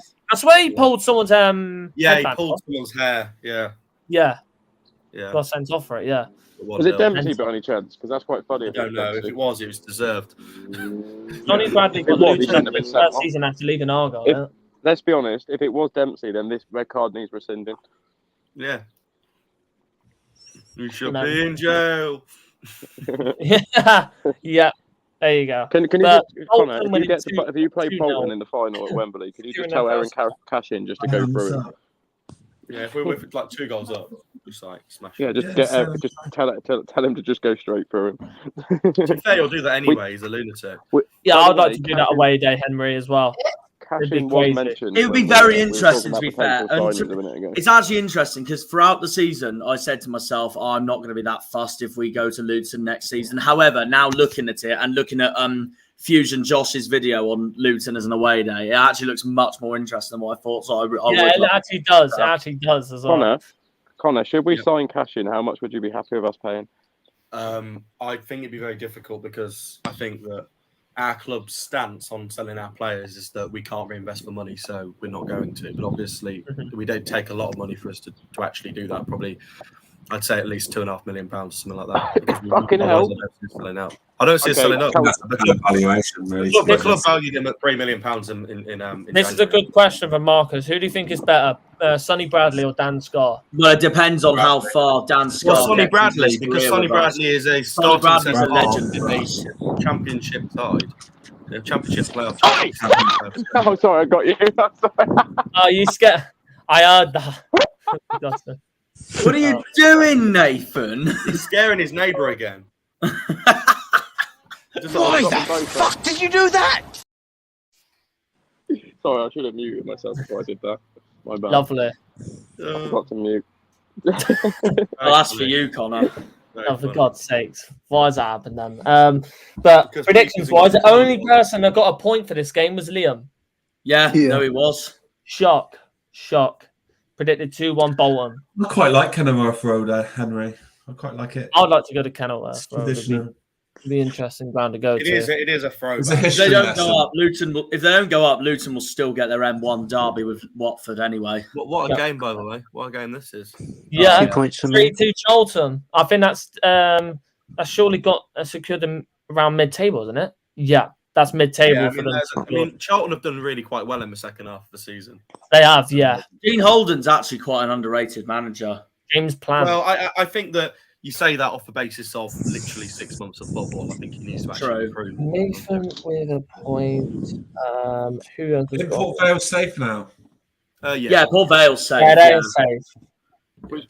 They're on 49, but they're 5 points. It's between MK Dons, Morecambe, Cambridge, and Oxford. Oxford's very close, though. I think that Cambridge have got a game in hand as well, isn't it? Is it Burton they play? Yeah, Burton away on Wednesday night. That's a big game for them. It's a big game for them. Yeah. Well, but if they don't do it then, they have got something in their favour on the final day because they got Forest Green at home, and Cambridge know that is a must-win. for them. I reckon Cambridge are probably the favourites to stay up out of MK Morecambe and them then. Yeah, I think they will stay. I think it'll be a Cambridge and Oxford, Morecambe and MK to go down. Honestly, But funny. Do you know what's funny? Ipswich, just seen a stat. Ipswich have the best attack in the division, and they have the best defence in the division, and they're not top of the league. Brilliant, isn't it? Just proves how well it just proves why results are more important than actual performance, doesn't it? Yeah. It doesn't matter if Ipswich. Honestly, I would happily take it. Ipswich have a tendency to win a lot of games like by 5 or 6 goals to nil. So that's not. That doesn't get you more points than a regular 1-0 scrappy win does. So. But honestly, I would take this guy on loan next season. Not even gonna lie. I think anybody would do in the Championship. I think I've had Charlton fans talk to me over the weekend saying he's most likely not staying at Charlton next season. I'm not surprised. He's not known I'm from not Palace. surprised by that. They're staying down. Why would Palace want to loan their player back out to somebody who, let's be honest, is one of their rivals? Exactly. That's the other thing I was shocked about when I first saw that Rak-Saki was at Charlton on loan. Yeah, but I don't think they're that bothered. They're not massive rivals. They're just. They're not massive rivals, but they're still South London. I do think that Crystal Palace would be looking for. They love loaning out players. They've got a lot of players out on loan. Really good. Yeah. Points wise, Nathan got 2, Jack got 1, Liam got 2, and I got 1.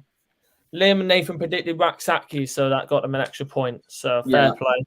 Yeah. Right, your fixture now, Connor. There you go. Yeah. Your fixture. Lovely job, Liam. So yeah, I mean, it was a very interesting game, really. I think we created 3 or 4 really clear-cut chances in the first 20 minutes that we didn't take. The story of our season, really. And then we went behind to a header at the back post, completely unmarked. Defence all at sea. Like, again, it has been very many points this season. And then, for the rest of the first half, Portsmouth was sort of on top, dominated the game. We came back into it in the second half. We got a much-needed goal. James Collins came in off the bench. Warren changed the system. We went from our normal 5-back to a 4-2-4. Put 2 strikers up top and just kept lumping it forwards. And eventually we got a goal from a set piece. Davis put it on to Collins. And then really, towards the end of the game, I think a draw. I think Portsmouth fans will think a draw is a fair result. I think a lot of our fans think we probably just edged it. But it is what it is. A win sent us guaranteed into the playoffs as it is now. We're now going to the final day. I'm just glad that Peterborough also dropped points. Here's the question now. As it stands, how do you think you'll do at Hillsborough and how do you think Peterborough will do at Barnsley? I think we'll both draw. Fair enough. So I think we'll make it in. I'm pretty confident we'll make it into the playoffs. It's not.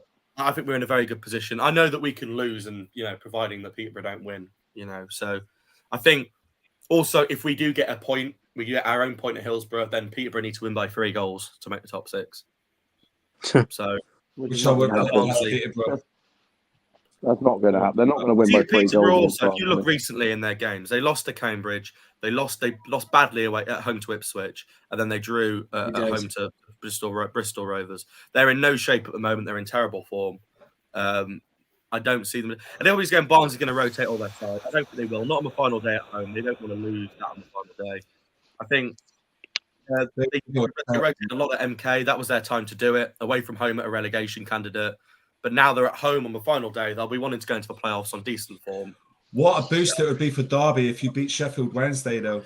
I think if we beat Sheffield Wednesday, I think we'll have mentally flattened Wednesday going into the playoffs. I think Wednesday, I saw a stat. Some Wednesday fan has said that since they were born, which was like 1990, Derby and Wednesday played each other 42 times, and Wednesday had only won 6. Wow. And that said a lot about our record against them, home and away over the years. I think they've only ever beaten us once in that time period in Derby. And we know we've got a very good head-to-head against Wednesday, Barnsley, and Bolton. So yeah, mad. It's interesting. It's going to be epic playoffs. From Pompey's point of view, though, their last game of the season. From Pompey's point of view, their last game of the season's at home against Wickham, and that's a battle on who secures 8th place. Yeah, definitely. I don't think anybody really wants that almost wooden spoon. Pompey's season, no, but it is a battle that's happening. What I will say is that Wickham have been terrible. They lost 3-0 to Chelsea. They have been terrible. And secondly, Pompey, I think I've got something to say about it, is that ended up like a lot of their fans came away from saying, a performance full of pride at Pride Park. Well, was it? They did. They did say that. Because from my perception of what it is, they when the game started going against them, they took themselves for floor. They had 8 players on the floor rolling around, wasting time. And I've got no problem. I understand that people want to get results and do that, and I understand that happens in this league. But for me, if you've got nothing to play for as a good side in this league, surely you should be trying to play football and excite your own fans and give them a bit of hope for next season. Not try and play like you're desperate to get a point that doesn't even matter. Jake Jervis. Do you know what? Thanks, Marcus. Exactly. I feel the exact same as you. I really like Marcus. His comments I'm not. And I hope we don't as well. So hopefully we can get out with you. Again. Honestly, I can't be out. There is one thing I will say about Wycombe, though, and I was saying this to Harvey on call last night. I would not be surprised if they finish in the bottom half of the table next season. I really won't be surprised at all. I think that it's becoming evident how important that Gareth Ainsworth was to the way that they were doing things. I think under Bloomfield they've been pretty terrible. And actually, it's funny because obviously they nicked him off Colchester, who we can consider rivals, by the way. And then Colchester have appointed Ben Garner, and they have only lost 2 games, I think, under him since they took over. So Colchester have improved since Bloomfield's left, and Wycombe have got immeasurably worse. So it's not a good deal for Wycombe. It's still not. And also, ultimately, Ainsworth has kept QPR in the league. Yeah. Which is crazy. That's the only downside, guys. We've got to face Gareth Ainsworth again next season. Dear. We proved it this season, so we can do it again next season. I'd love it if we beat them beat Burnley with 19% of the ball. Greece there again. Lovely. So, do we think the scum just laid down deliberately, making sure to keep Ipswich on track, or said the same thing, or where that were they really that bad? Well, I spoke to Alex Griffin on FaceTime last night, and he said Exeter were just so poor overall. We said the same thing, Jack, didn't we, on Saturday? While we were watching the game, Stevie and I were just saying, I bet they're deliberately losing just to make our day miserable. So from obviously the Derby game, none of us got any points, so I didn't need to add any points for that. Yeah, because I said 1-0 Derby and Hurahan scored. I knew we wouldn't lose, but I felt that a draw in that game was likely in some ways because you just don't look at the number of draws that Pompey have got this season in general. True. It's been 2 against us. Not much to separate us at all. Yeah. For Oxford, anyways, I feel like they have now secured safety for sure. They will be safe now. It's not. I don't believe it's mathematical, but they've got. It's a goal difference. That's really it's not mathematical, but it's very realistic. They are 3 points above the relegation zone with a goal difference that is 24 better than the team. I'll tell you what, Jack, the Oxford fan, he could make his channel so much bigger if he included Championship in League 2. It's up to him at the end of the day. Him to do that, yeah. I'm just glad as somebody who uses his Discord server in his community. I'm glad that they've not been relegated because I wouldn't want it to be a League 2 community with Wrexham fans everywhere. Oh fuck me, yeah. Jesus Christ. And I bet their fan base has grown by 3,000 or 4,000 since they've been took over. We'll be creating our own Discord soon, Jack, and we'll we will. We're going to be having our own Argyle server. So I was going to say, don't make a championship one. All of the fans, most championship fans are quite toxic. Yeah. So there you go. A lot of big clubs that got relegated into League One, a lot of them have quite a lot. Although it's funny because I've spoken to a lot of Swansea and Cardiff fans this season, a lot of Cardiff fans on the way back from Morecambe, but they all said to me saying, I hope you come up and we want to play you next season. For them, it's probably one of the most grounded. Swansea's a long way because the problem is with Swansea is that you've got to go all the way to Bristol to get back down or whatever the opposite way. So it's not like it's. If only this summer it's not far away, is it? But if only this summer they brought back the ferry service that goes from Ilfracombe to Swansea, we'd be laughing. Yeah, Truffles, deja vu. Anyone? Yeah. To be honest, like all the Everton fans are saying, can we bring Shuey in? I'm like, no. They can pipe down and get away. To be honest, I don't get relegated. Everton fans might look at something like that because they're not happy with the way their club's going in terms of the direction. But I do think that Everton, as a football club, if they come down here, they'll make the same mistake that Aston Villa did and just appoint a manager that's got no championship experience, who's just a big name, and they'll expect to get him out of the league. And I don't think they would.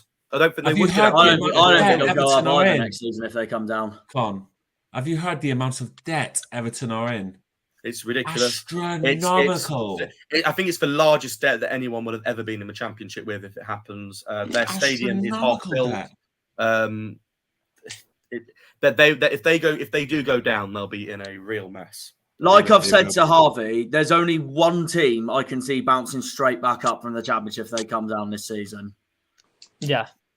I think Southampton would do, personally. So I don't think Southampton will. I think Leicester will. I think West Ham will. I think West Ham will stay up anyway. My reasoning for Southampton is I think they've already done their clear out and rebuild of a team in the summer. I think they've got a very young squad. I think they'll do well. I think they will do well next season. I think that Leicester, if they were to come down, would end up losing a lot of key players, and they've got a lot of old players that are probably going to retire, like Vardy, etc. Vardy, yeah, he's close.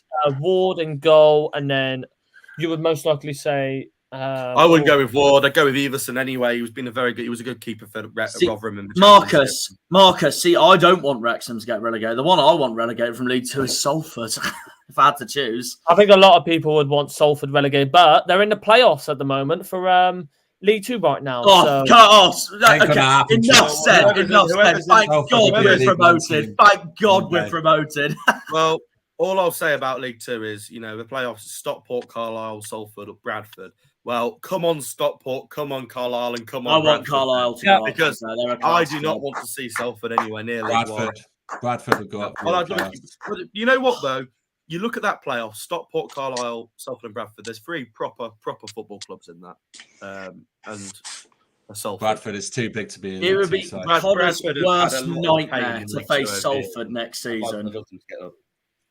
Yeah, exactly. It'd be a living nightmare.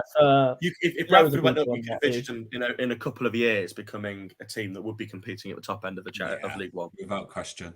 They've got a class stadium, to be fair, Bradford. Well, they've got a very weird stadium.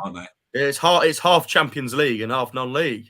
Yeah, for sure. Yeah. They've got a stand for every league. They do. It's points wise for this game. Oxford, I got 2. Liam got 2. Jack got 1, and Nathan got none for this, as he predicted a draw. And he didn't predict the right goal scorer, which is all Oxford fans now they're safe, massively relieved. But what a poor season for Oxford! Great. It has been a dreadful season. Rigged out of a point. Rigged out of a point. It's interesting. I remember because we played Oxford on the opening day and we beat them 1-0, and we took it at the time as a pointer of we thought that Oxford was a really good sort of benchmark for us because we thought that's what I said at the start. They're in and around the playoffs. So if we're beating them, like we did, that's a good start. And as it is, obviously, when Oxford lost to Bristol Rovers away on the 3rd game of the season, I saw that as like, oh, that's a good result for us because I saw Oxford as a playoff promotion rival to us. So that's what I did when we first came into the league. I thought they'd be in around the playoffs, like I thought we would be. So I thought. And then when we got battered by Charlton, they lost at home to Lincoln. And I thought. Well, I was there thinking, well, there's 2 of our playoff rivals at least losing. I never thought Charlton would do Wednesday, well. Too many problems. That was the only plus side I saw after we got hammered by Charlton, is that I saw Oxford, Wickham and Wednesday all losing that same night. Some Charlton fans might disagree with what I'd say. I actually think Charlton have had a remarkably good season and just about as good as they can hope for under their current ownership.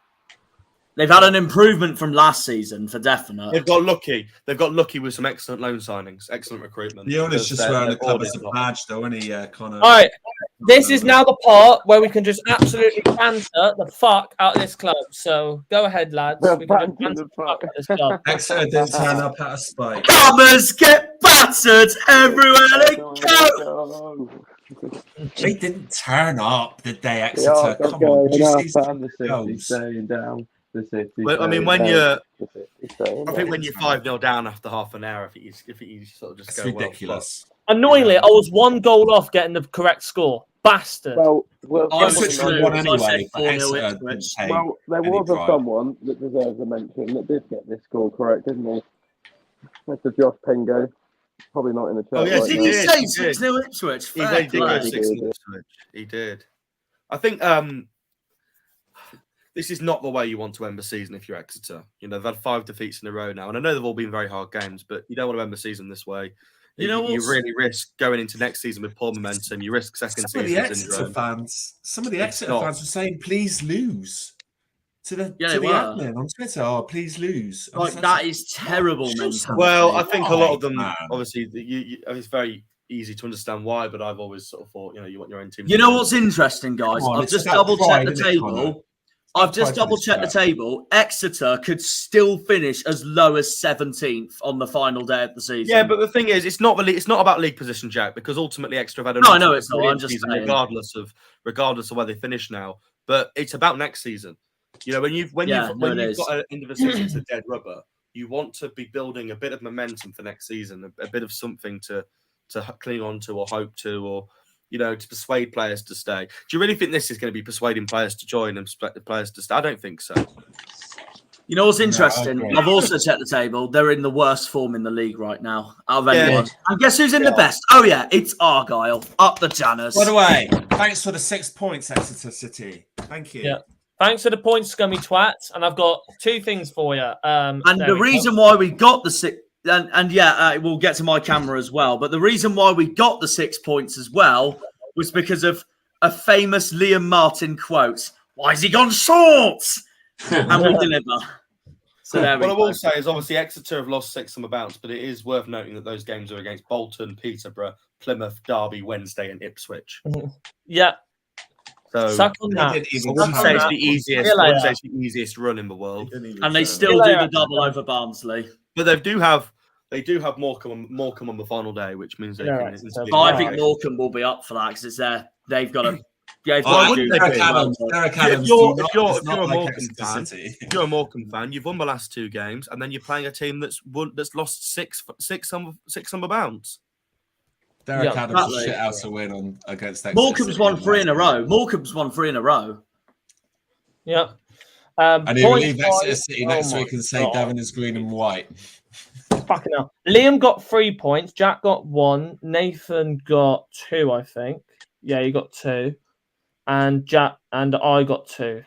So Liam got 3 for this. He predicted. Yeah, because my scorer didn't score, and I thought he was because he's ex-Argyle. Yep. He didn't. Did he even come on? Did he come on in the end? He did, but he didn't score. Yeah, he did. Yeah, no, didn't score. Rest in pieces. There you go. Then next game. What a game this was. 4-4. What a game this was. Oh, MK must have been... Is it MK who was 3-1 up? Or was it 4-1 up. They were 4-1 up. I had MK to win this game as well. Right. Are they 4-1 up? No, wait there. Let me have a look. Barnsley went 1-0 up, then 1-1. Oh, yeah, 4-1 up. Yeah. Oh, my God. Mad. You know what that shows, though?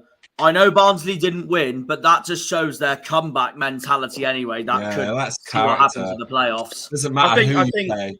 I think it also shows going into the final day as well that everybody's been said, they're going to be resting players. Oh, Jack got 2 points for this one. That's because they're not very well educated. But also, it's a squad game. It's a squad game, and Barnsley rotate a few players. They're still bringing in good players. There's a reason they're 4th in the league. They're not poor, are they? Oh, God, well, you know what, Marcus? We own both Cornwall and Devon, and they're just a small village in Somerset. They can battle that with Yeovil. Yeah, geography's never their strong point, mate.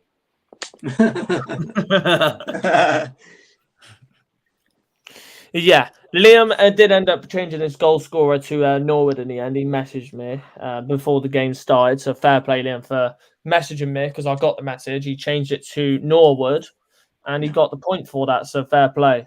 Just seen a tweet from a Fulham fan, which made me laugh a little bit. Fulham stayed up, Norwich stayed down, Rotherham didn't go into League One. The simulation is broken.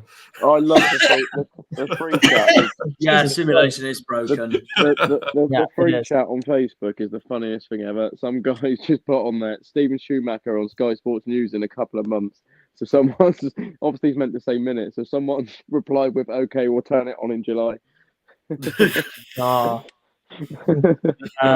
Nathan got 1 point. Jack got 2 because he predicted. I did predict Iceland to score. Yes. Yep. So fair play. Powell set it up to record. Brilliant. And I got 1. So. What did you predict, Jack? What? 2-1 MK Dons with Iton to score, but it was 4-4. Yeah. That's what I mean. I was so close because MK were 4-1 up, but that Then just shows Morecambe. Yeah, this is gonna be an interesting one. Morecambe and Lincoln. Let's have a look. Back losses for Lincoln now against Burton and Morecambe after having such a good run. Did Weir score? No, he did not, but I got a Morecambe win regardless. Umanias. It's a bit of so insane. So no points. No points. Cole Stockton's find his shooting boots when it's mattered. Yeah, 1 point. And no points. Fucking hell. Jack was the only one that got a point in this. Fair play, Jack. But how close it is getting right now at the bottom. Look how close. This is going to be a very, very interesting final day watch along. Morecambe, Cambridge, and MK Dons fighting for survival. It's going to be interesting. Yeah. So this is what I want to watch. This is why look at Oxford's goal difference compared to the other three. That is mad. Yep. I'm so glad I'm not MK Dons fan. Wait, who has MK Dons got on the final day? Burton. They've got Burton away. Going to be easy. Burton's got both Cambridge and MK. And then Cambridge, they've got Burton and then Forest Green. Oh my God. And then Morecambe's got Exeter. Alagi. Who do MK have? MK have Burton. So Cambridge have got Burton and MK have got Burton as well. Yeah, that's why I feel like Burton could. No, Burton. I feel like MK Dons could go down.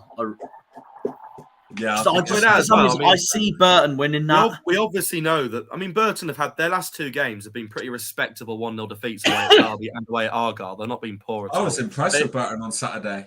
I was impressed. I wasn't impressed at Pride Park the previous weekend. They were effective enough, but just not quite good enough. Ultimately, it's your local derby of the season, Connor. Derby Burton. Unfortunately, yeah, nobody calls that a derby around here.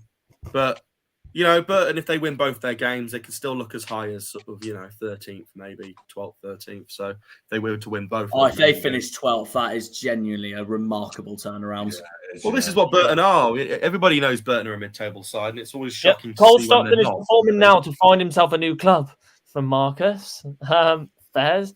A bit of credit actually for Burton about the job that Dino Mamre has done there, because they were adrift with a terrible goal difference. Yeah, and terrible points tally when Hasselbank. And then this is a very good result for Connor. I think I'm the only one who got a point for this.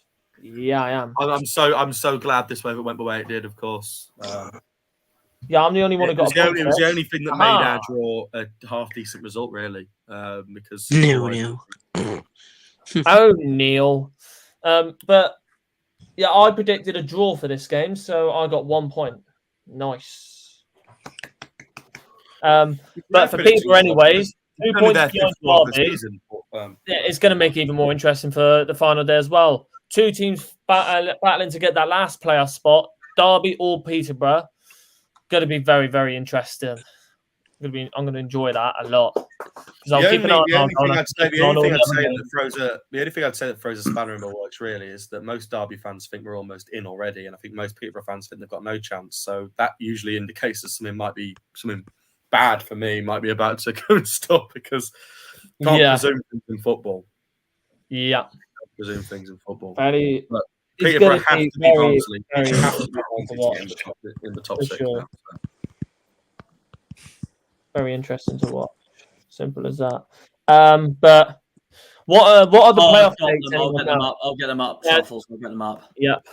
Jack can get them up for me whilst I'm doing this. But next game, anyways, obviously Argyle winning 1-0. So I got 2.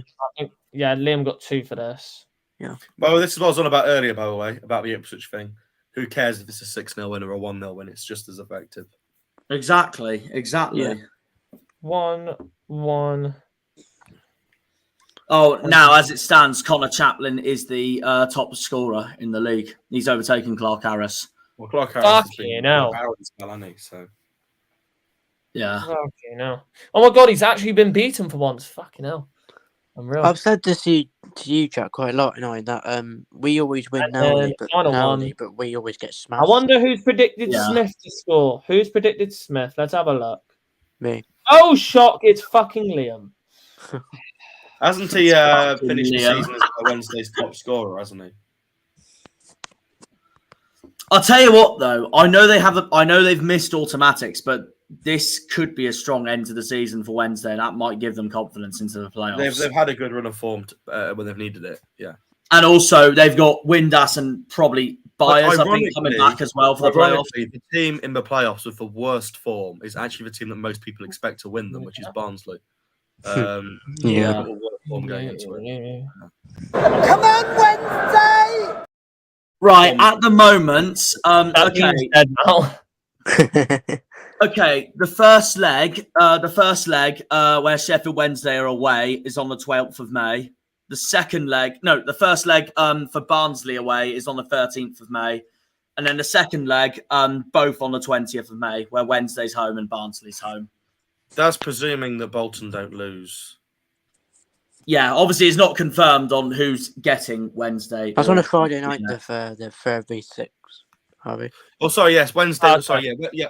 So Wednesday will definitely be away on the Friday night. Yes, it's just whether it'll be at whether it'll be at Pride Park, London Road, or the Uni Bowl. I don't know, but yeah, fairs. Points for this one. Liam got the most for this Sheffield Wednesday game. He got 4 for this one. He predicted Smith and a win. And then Smith got a hat trick. Really, yeah. Yeah, Smith got a hat trick. That's what I mean. That tells you it all. Yeah. And then Jack got none. I got none. He's always a good. He's always does well in this league. Michael Smith. He did for Rotherham. He's Jack. No. Well, hi Jack. Hello. You're right. Yeah, I'm good. How are you? Not bad. We're all very happy. We're all very happy. Yeah, because we got voted. Exactly. Yeah. Happy days. I hope Bolton don't go up. What? Because of bloody Fogden? Is that right? Correct. Nathan will love Marcus for that now. Absolutely fuck Fogden. What a bellend. Sorry, I shouldn't say that on this. No.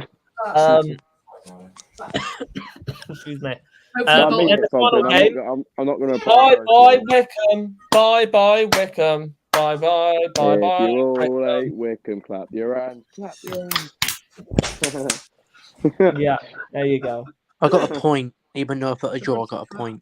Yeah, same with me, Liam. Because I had 2 all. On stream because everybody watches it. Yeah. All right, there we go. Predictions done. Wickham hardly ever do well against Cheltenham. Yep. Try and be impartial. There you go, everyone. So this is the second to last EFL predictions. So the last one will be next week. Well, apart from tomorrow night and Wednesday night. Tomorrow night, Shrewsbury's got Bristol Rovers. Wednesday night, Burton's got Cambridge. Yeah, but we won't really count them. None of those games mean anything at the top end of the table. So I'm going to predict them, though, no matter what. Yeah. So let's just say now, Liam has won yet again this week. But Nathan, for his first week, Nathan has finished second. Hang on. What's the points now tally like for the whole season now for Harvey, Liam, and myself? Good start. I don't know. I'll have to check. But because I have a feeling Liam's won the title now already. So yeah, me and you, Jack, have drawn for third. How many points have we finished on? Both on 9. No, I want me and Nave. Oh, Liam got 17. Oh, nice. Then Nathan got 12. Cool. Liam just cares about the points. He's like, "Oh, what's my points?" He doesn't care. No. Liam is disappointed that he didn't finish on 16. No, he's just disappointed that I didn't say his first, like I usually do. Can you just say mine? If I'm not 16th. Can you say mine first and then say yours? Because that's all I care about is my point. No, I want to do them the way I want to do it. That's typical Beaker. Typical Beaker. Yeah. Liam is a prediction. Henry, I've got to make an email of that now. No, Henry. No. Liam just predicts the goal scorer, the highest goal scorers in the league, and he's like, "Oh, I'm just going to write them down, write that name down, write that name down, write that name down. Oh yeah, he's a high goal scorer. I'm going to write him down as well. There you go. So I'm just going to keep him on. You've got to do it in the voice. You've got to do it in the voice. No, you do it. The team's better than the other team, so they're going to win. No, what was it? No, we were watching this. We were watching this last night. It was Liam and Daryl's fixture list reaction. I need to send you the link for this. Literally got to Wickham away, and Liam was just like, "Oh, we'll just write that off as a defeat right now." And then we got to Forest Green, fifth game of the season, and Liam was like, "Well, give us the 3 points already." Yeah. What's this? It's the start of the season before I met you all. This is end of June around my birthday when you and Daryl reacted to our fixtures. And he said, Fleetwood's a Peter Piss. Yeah. I hate Fleetwood when playing them so much. Yeah. No. I was at Blimmin Silverstone watching the MotoGP and that day, and then the minute I was going to get myself some food, I was like, right, well, that's the motorcycle's done. How do we do in the football? You do a movie. You do a thing in a movie where you're looking at the score and then you drop your food. You're like, no. Well, I was close to dropping my food as well because I looked it up and I was just like, oh, we've lost to Fleetwood again. Of course we have. Yeah. It was all more frustrating as well because I thought we were going to get a point at least, and then I just saw the end. I was like, oh, we. Next part, chaps, because this isn't the we're not going to finish our stream because we usually finish our stream, but we're not because we're going to carry on. We're going to do more parts because this is going to be a longish stream today. But team of the season wise, no, it's not going to be like this where fucking Windass is in there, the fraud. But we're going to do our own. So sit back and relax. We're going to be going through our own team of the season. All right, thank you, Liam, for removing it. Thank you very much. We didn't need it. Yeah, we didn't need it, but we're going to do our own for League One and then for Argyle as well. So we're going to go through all of. If anyone, do you know what? If we can, find, I know what my team of the season is anyway. If we can find a tier, I mean, mine's just got 3 changes from the actual one. I want to try and find it. Oh, this reminds me of Nathan's tier list of ranking League One players. I still need to do that yet. Yes. Yeah.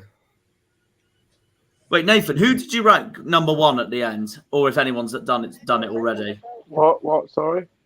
You know that list you made where we ranked 50 players in League One from all the clubs. Which player did you rank as number 1? Just out of interest. Connor Chaplin. Oh, fair enough. What about you, Connor? I haven't done it actually. In fact, fair making enough. the quiz. we should do one now between us. Oh, we could do. That'd be better because team of the season's a bit dull, right? Because everybody knows mostly what we're probably going to say. Do you want the link, Harvey?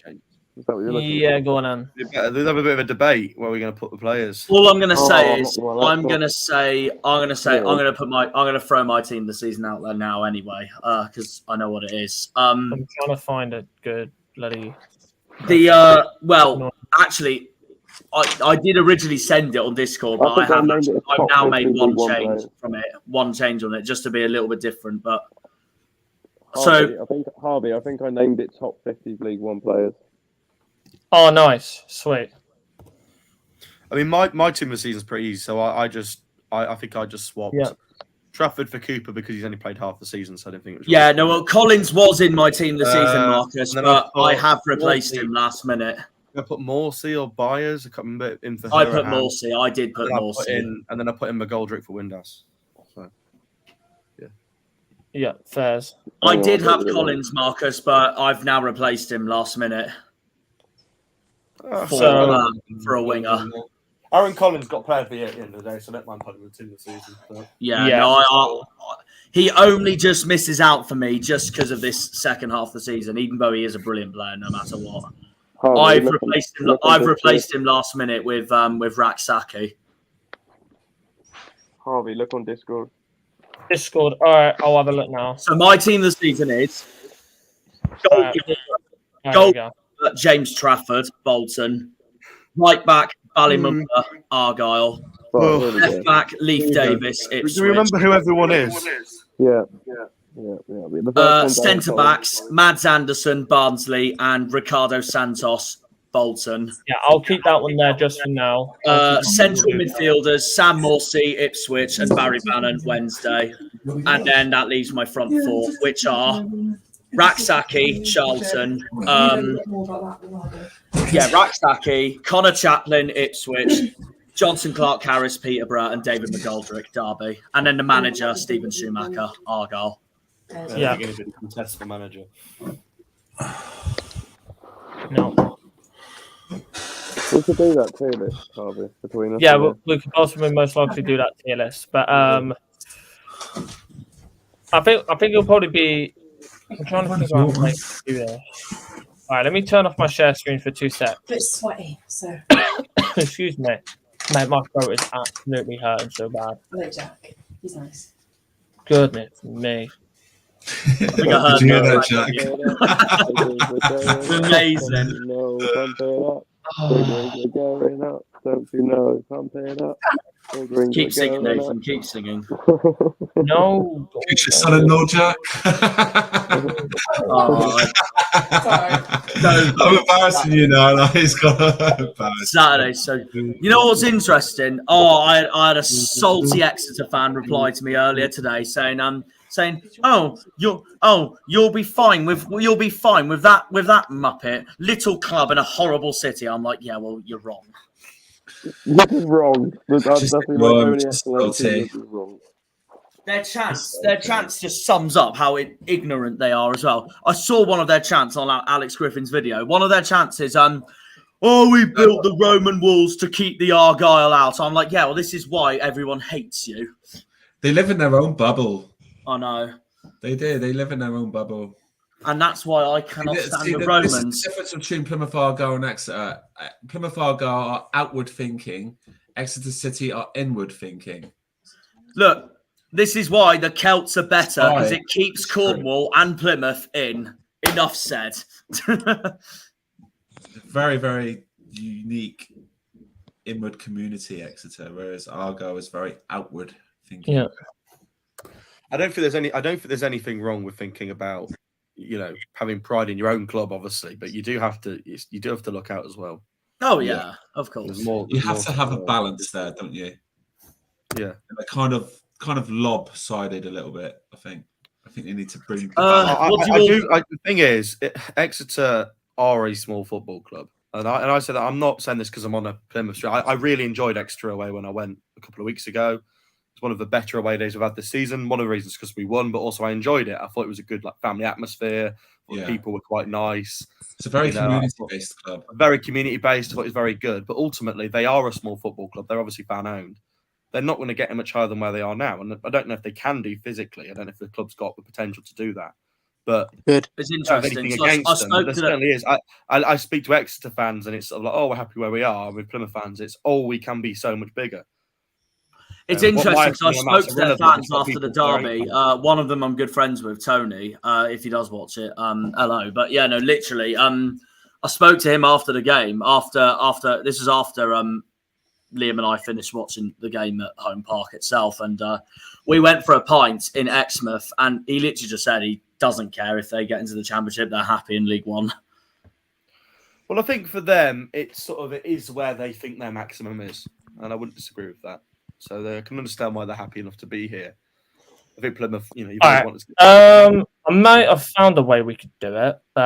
If this works, then we'll see. So let's do it like that. Oh yeah. This is a question from Marcus. How do you all feel about this? Collins. So if you want him, that's what I mean. He's a great player. Great signing. For me, Bristol Rovers are not in a position to reject a Championship club coming in for their players. Yeah. Going through the goalkeepers here, anyways. That would make Joey Barton happy if we signed some of their best talent. Going through most of these goalkeepers here, obviously James Trafford, Cooper, Stockdale, Walton. I mean, Cameron Dawson's so much better than Stockdale. And these are the average ratings. Boys, I'm going to jump off because I'm going to head out. No worries. I will catch you later, Nathan. Catch you later, Nathan. See you later, mate. See you later, Nathan. There's Wallacott for Charlton. We played him at the very start of the season. It's interesting that, isn't it, down there? Because Mitov is really low down on the list, and a lot of people rate him highly. Yep. To be honest, I know he was terrible for us, but I'm actually surprised Matt Macy's quite down there. You know what? I really don't like goalkeeper rankings and ratings. I really don't. I think they rarely tell the full story.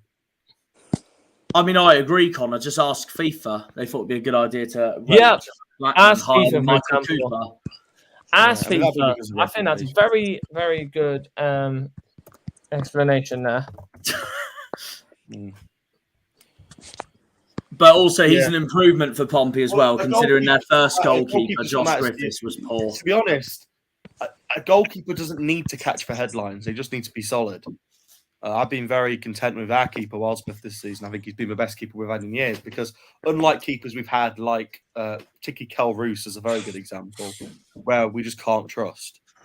You know, you want to be able to trust your keeper and just trust they're going to claim it. And they don't have to be spectacular, but a solid keeper is very important. Yeah, you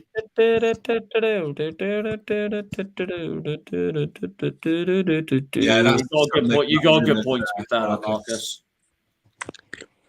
What's he said about? It's a lot of tosh.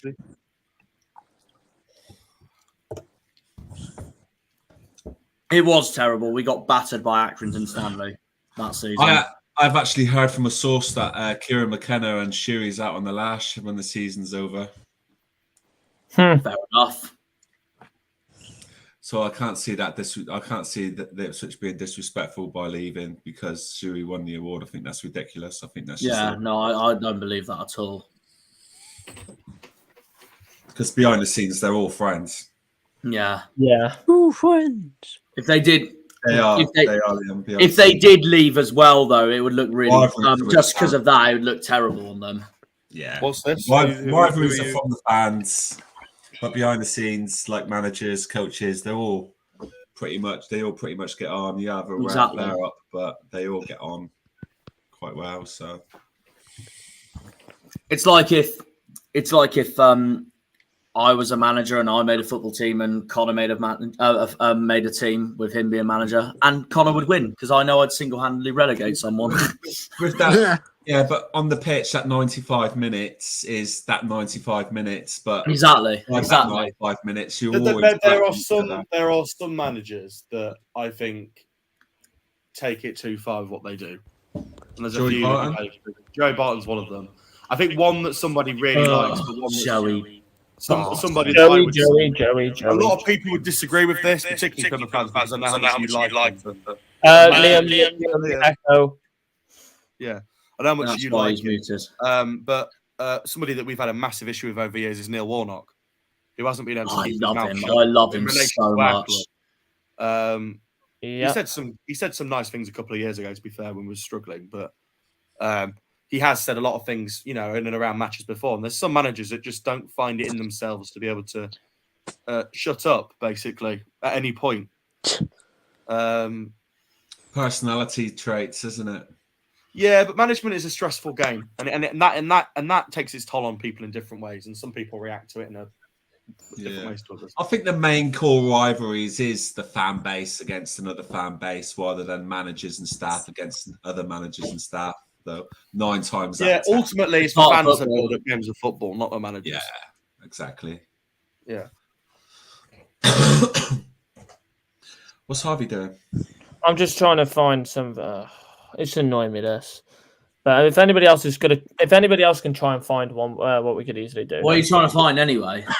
Try an easy way to do it at the end of the season, but it's annoying. It's annoying. That I have read. David Ornstein from The Athletic has said... David Ornstein, yeah. Yeah, apparently Charlie Patino is set to leave Arsenal permanently in the summer after his loan at Blackpool. Oh, okay. And he's not going to be sent. He's not going to be sent out alone again. Apparently, he's just going to... his contract's going to be mutually terminated. So, interesting. Obviously, somebody who's spent a lot of minutes in the Championship this season, being quite a key player, I think, for Blackpool. So I think there'll be a few suitors at the top end of League One, lower end Championship. Interesting. It's going to be a very busy summer for Argyle this year. It's going to be very busy for a lot of teams. But there's a lot of players out of contract for quite a lot of teams, and I think there's going to be a few upsets as well with some players that don't want to leave that will have no choice but to. ultimately you got to do that a bit. Dog eat dog, innit? Dog eat dog in football. Yeah. Someone meanwhile has made a Premier League stat called the top 30 Prem midfielders of all time, and now they've put Kevin De Bruyne as number 1. Fairs. Ahead of Gerrard, Lampard, Scholes, and Vieira. Roy Keane is 8th. Thank you. Well, Kevin De Bruyne is exceptional, so I'm not that shocked, to be honest. I do think neither am he's I. absolutely on the caliber of Gerrard. Can I just answer John S's comment? I wanted to say thank you, John. And no problem. I think with Argyle, we wouldn't mind being a type of Rotherham type club, if that makes any sense. I think that's our aim to be. Our next step is to be like your club. So we're on our way to becoming that. So that's good. Only one difference, though. We don't want to. Well, I think you might want the last year of Rotherham rather than the previous 6 years. It's all stepping stones to become sustainable, isn't it? Oh, record like against Rotherham. I want to double check. Quite balanced, I should think, Jack. Because last season, of course, they did the double over us, and it was one of the reasons why they went up in the first place. Yeah, quite balanced, I should think. I think they've always been that step further than we have. I'm going on 11v11 now to have a look. Well, not necessarily, Stevie, because when I was a kid, we were in the Championship and they were in struggling in League 2, but they still obviously stayed in the Football League, of course. But then they rose again, of course. Yeah, we've had a few fixtures in the Championship with Rotherham when we were back. And I remember a load of Rotherham fans coming down singing, "You're getting relegated" and all this lot. And then they ended up getting relegated. 2004 and 05. 04-05 we had Rotherham in the Championship. That was the year Rotherham went down to League 1. But no, we did beat Rotherham in League 1 in 2018, 1-2-1 at home. Away that season, we drew 1-1. And that was the year Rotherham won the playoff final against Shrewsbury. And we missed out again on playoffs and finished 7th. But that season, I wasn't as fussed about because for nearly the entire first half of that season, 17-18, we were rock bottom. Jack. Our second half was amazing. Yes, Liam. Truro winning 1-0 half time. Come on! Oh, mate, amazing news so far. Let's just keep the faith now, and hopefully they stick it with that. All right. We could do it like this. So there we go. We could do it like that. So then we could have a look at the players throughout. Tyler Harvey again. What a man. Yeah. There we go. So we could go through players in League 1 by position, and we could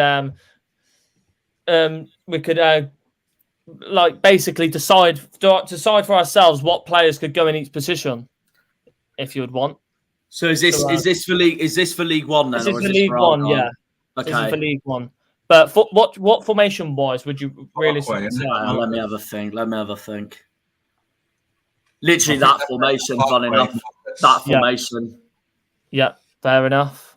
Yeah, they are, Marcus. Well, not at the moment. Not today. They're at Bracknell today playing. Or would Bracknell you say 4-3-3 because final? But because then you could have three midfielders. Truro's ground right now is ground sharing with Parkway. Anyway, yeah, carry on, Harvey. I think 3. No. Actually, yeah. Move it like that. Anyway, guys, it depends. I'm gonna head off. Oh, you head off. All right then. I'll catch you later then, Connor. Bye, Connor. All right, see you in a bit, Connor. There we go. So something like that. Connor, take care, mate. That's a different formation to me because I've got 4 up front. Well, 2 on the wing, 2 up front. That's fine enough for me. Yeah, I think that's a fine enough formation for me. But keeper wise, who would you realistically say keeper this season? I'd love to say Coops, but he's been injured for part of it, so I wouldn't say him personally. Mm-hmm. Yeah, I was going to say either James. I was going to say Trafford or. For me, it's Trafford. It's either between these 3: Trafford, Cooper, or Walton. Trafford. They are the best 3, though. I agree with that. If you want to say names of us, chat, put the names in the live chat of who you think best League One. Marcus. It infuriates me. Honestly, it absolutely infuriates me. What does? Oh, our stupid council refusing the stadium for Cornwall for both Truro and the Jacob says Trafford. Marcus says Trafford. Who would you realistically say, Liam, for goalkeeper wise? Yeah, probably Trafford as well. Yeah. Stevie? Annoying. What's that? Team of the season? Yeah, goalkeeper. Yeah. Annoyingly. Cooper. It's more that he stands out for me last season, because last season he was bar none our best player. I think Trafford has been brilliant for Bolton, in my honest opinion. He's been good. But in all honesty, I'm happy to put him in anyway, considering we've got the manager of the season and the right back of the season. Yeah. So that's fine enough. Unless you're a Bolton fan, going, "Oh, Conor Bradley deserves it more than Ballymumba." Yeah. I think Trafford, anyways. Goes in their honest opinion. He's been brilliant for Bolton this season, and if Michael Cooper played this whole season, I think he would be in there. Simple as that. That's all I'm saying. He's done so well for us this season. He's been absolutely fantastic. But that's why I said in my video and Fogden's video that before the Bolton game, it was the battle of the keepers, Trafford versus Cooper. And that's why I didn't have Hardy or Dion Charles to score. Left back, I don't think there's any no-brainer, Leif Davis. No-brainer, it's Leif Davis. No-brainer. It's an absolute no-brainer there. There you go. I think that's how you say his name, right? Yeah. Yeah, there you go. No other explanation. No other words needed for Leif Davis, really. He's been brilliant for Ipswich and absolutely deserves to be in there. Simple as that. I don't think we can say anything else about that. He deserves to be in there. He's been brilliant for Ipswich this season. On loan from Leeds as well, ain't he? Or is it permanent? No, I think it's permanent. I'm pretty sure it's permanent. I'll double check. I think he might be on loan, if I'm 100% sure. No, he's permanent. It is permanent. Oh, it is? Really? Yeah. I didn't really think that because I thought he was still on loan from Leeds. So no, not at all. Not at all. He was on loan. He was at Bournemouth last season on loan from Leeds. Yeah. But no, he's permanent. He's permanently. Okay, that's it. Yeah, what a signing that is. Coop's been out since February, so I can't. How we got it? Yeah, crazy. But Leif Davis, I love him. Trafford does deserve it this Leif season. Davis, minus opinion, left back for sure. Left centre back. This is where it gets tricky. This is where. Can we just fill in right back now because we know who it's going to be for right back? Yeah, let's just get right back. We know it's going to be Mumba. Yeah, let's just get that one done straight away. We'll talk about that in a minute. Now, centre backs is where it gets tricky. My personal two are Mads Anderson for Barnsley and Ricardo Santos for Bolton. But I don't know what you guys think. Like in mine, it's between for me. Like Anderson as well. Yeah, definitely. I think he will get in their minus opinion. Santos, it's either Santos. There's Cashin as well.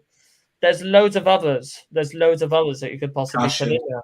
I think Cashin only just misses out, but that's just me. He has been brilliant, though. I won't complain if he gets it because he's a brilliant player. But I personally say Santos and Anderson. Yeah. Cashin for me.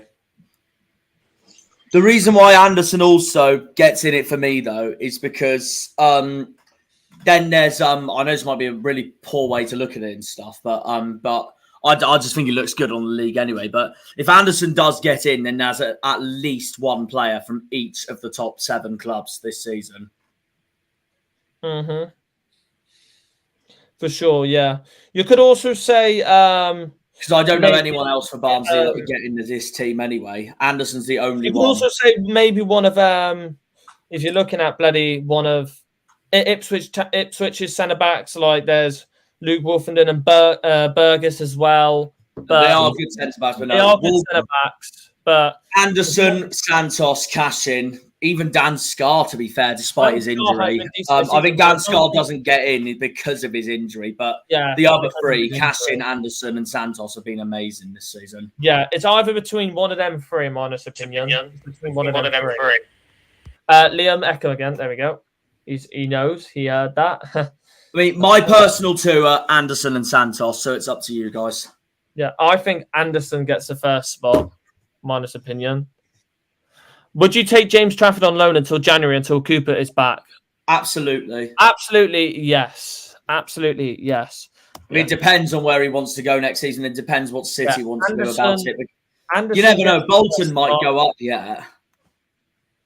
Anderson gets the first spot. And then for other centre-back, it's either between Santos or Cashin. Sorry, I'm moaning because Bracknell's equalised. Oh, fuck. Do not want another Berkshire club in the National League South. It's that simple. Yeah. Unlucky. But also, you could say as well, another centre-back that's also played well this season is La la la la la la. Yeah. It's Liam Palmer. Oh, he's actually that is a shout, to be fair. That is a really, really. You know what? You know what? Actually, he gets. I'll wait for the record. He actually gets in the conversation, to be fair, with Anderson, Santos, and I'd actually argue that Palmer's been better than them both. That is such a good shout, to be fair. That is a really, really good shout. And the thing is, he won. I think he got a triple sweep for the Sheffield Wednesday Awards. Honestly, I wouldn't complain if Palmer gets in over both Cashin and. I'd actually put Palmer in there. I'm not gonna lie. So would I. So would I. That's such a good shout, to be fair. Yeah, I'm gonna put Palmer in because I forgot about Palmer and I was like, all right, I think he does deserve to get in there. And then obviously, no question, Mumba right back. He's been brilliant. He's simple as that. He deserves to be in there. I quite enjoyed watching him at Elm Park. Palmer. Easily one of the best wing backs we've seen this season, and obviously, and that he's been at Argyle as well. It's honestly unreal how good he has been. He always goes 110% for his club, doesn't he? Yeah. Yeah. He always goes 110%. Marcus, before we go on to midfield, Marcus has got a question for us all. Yeah, what's he got? Who do you think is the most underrated player or players? He's one of them. Palmer's one of them. Yeah, Palmer is one of them. But what do you like either for one club or the whole of League One? If you're going to talk That's about what I'm thinking right now. If I'm going the whole of League One, I'm going to say two notable mentions here. They've both been brilliant, but they only just miss out on my team of the season. And that's Stroik for Wickham, the goalkeeper, and George Dobson, Charlton's central midfielder. Dobson, yeah, that's a good shout. Yeah. Matt Butcher's another one, to be fair, Marcus. You're not wrong. Yeah, Matt Butcher is up there. Yeah, Matt Butcher. I can't lie. I'd even argue that Randall is such an underrated midfielder. He is very underrated. And I'm actually gutted he's not in my team of the season, but it is what it is. If he didn't get injured, I think he would have definitely been in there. If he didn't get injured, him, Morsey, and Bannon would have been my three. Yeah, definitely. But Morsey and Bannon get in for me anyway. But this is where midfielders get tricky because there is so many. There is so many midfielders that you in this league.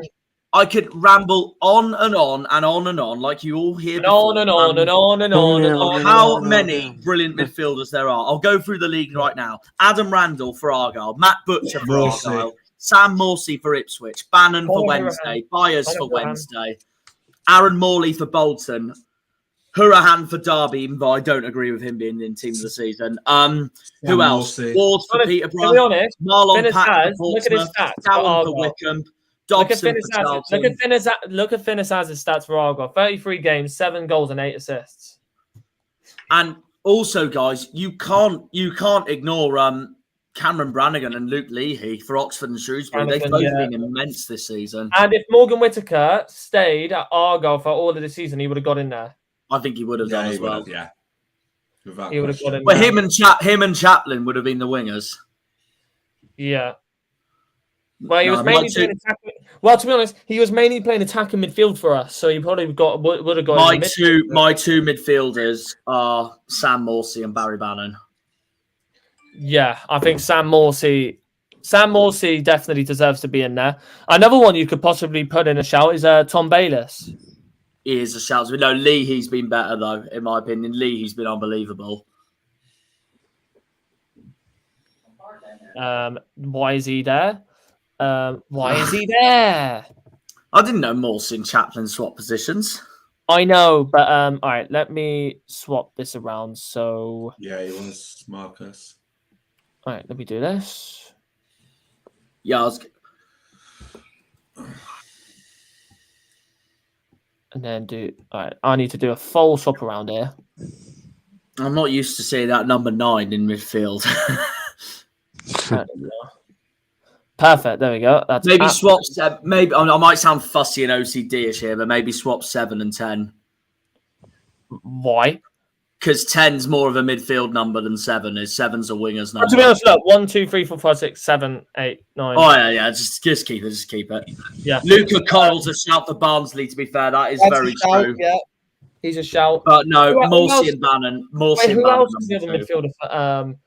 To be honest, I think that some Portsmouth fans are coming and saying Marlon Pack as well, but I don't. He's been brilliant, but he's been injured for part of it, so I wouldn't put him in.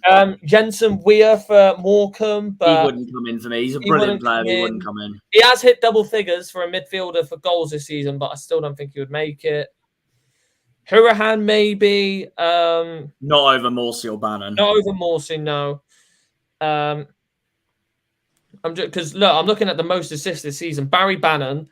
7 goals and 13 assists. Yeah. I think Leahy is 1. Leahy's 1. He is a shout, to be fair. And then Bannon, the other. Barry Bannon has to be in there, guaranteed. He has to be in there. The only reason why Leahy doesn't make my team of the season is just because of my formation difference here. But I can't complain. He's been phenomenal this season for Shrewsbury. And then. Who would you say the last midfielder would be? Because this Sam is tough. Morsey. Sam Morsey. You could also say Tom Bayliss might be in there as well, but I wouldn't put Bayliss in there. No. So, as much as I love Danny Mayer, Daryl, he doesn't get in team of the season at all.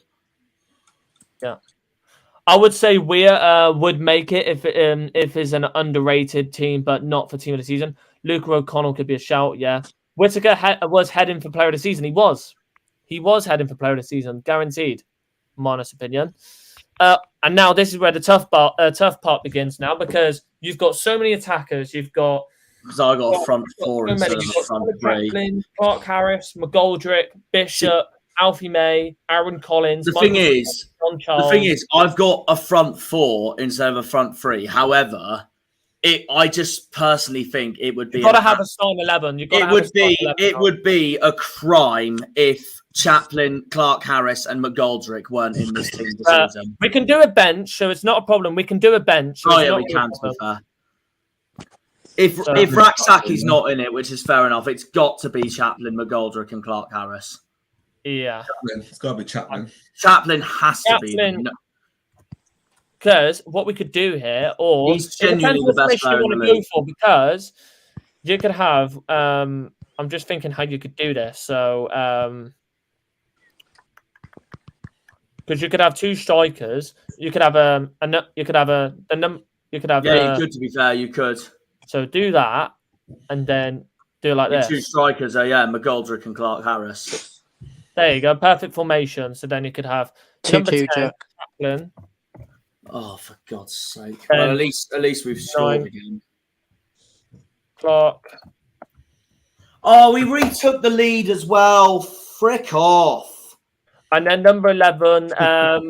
Who's your other one? It's not funny. It will be a painful day if Truro don't win this final. Yeah, I know. So Chaplin, Clark Harris, and who was your other one? McGoldrick.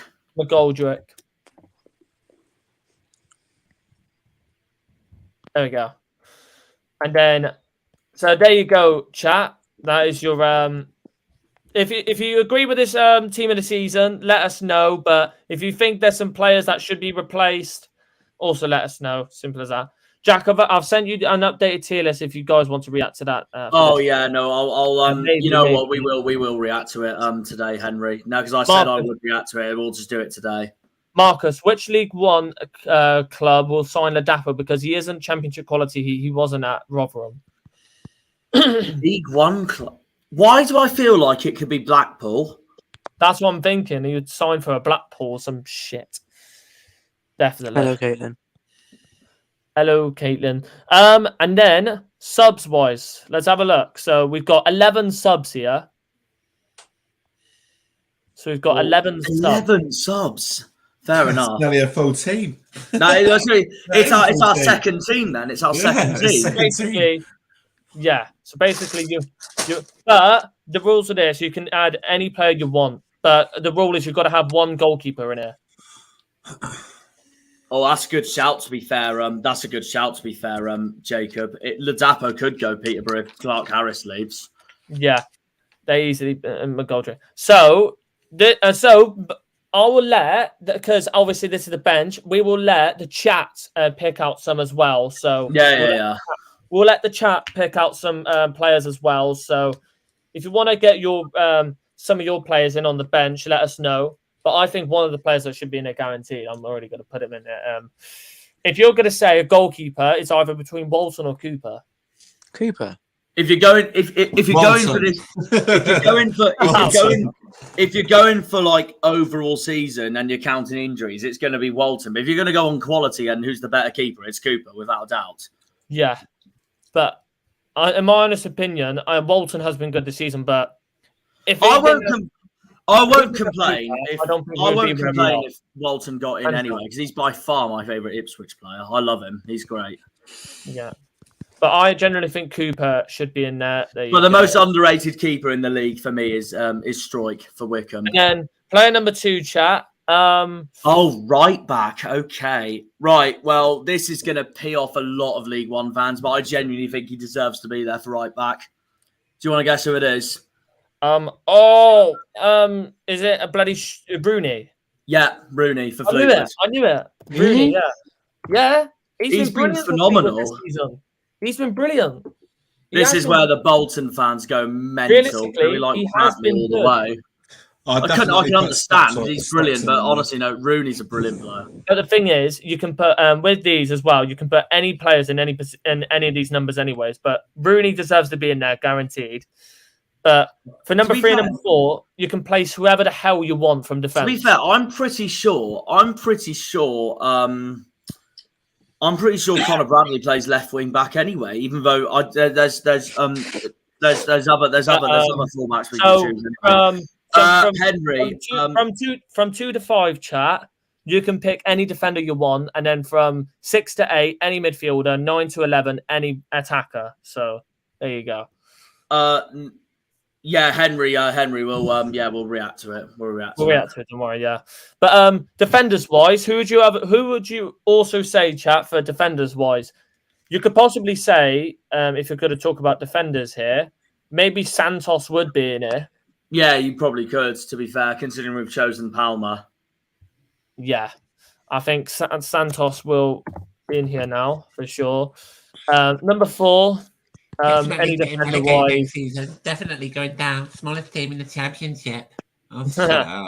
Lol. Yeah, I want everyone to say that we're getting relegated. We're gonna bottle. We're gonna whatever. Come at us with it, because it's going to be great team talk for next season.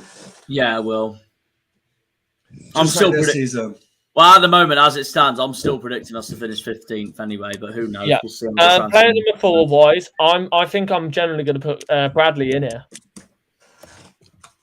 I mean, to be fair, I think compared to others, no, I'm not even doing it to please the Bolton fans. I actually do think he has. No, I agree. To be fair, Harvey, I agree. He has been good, realistically, Liam. He's only 19.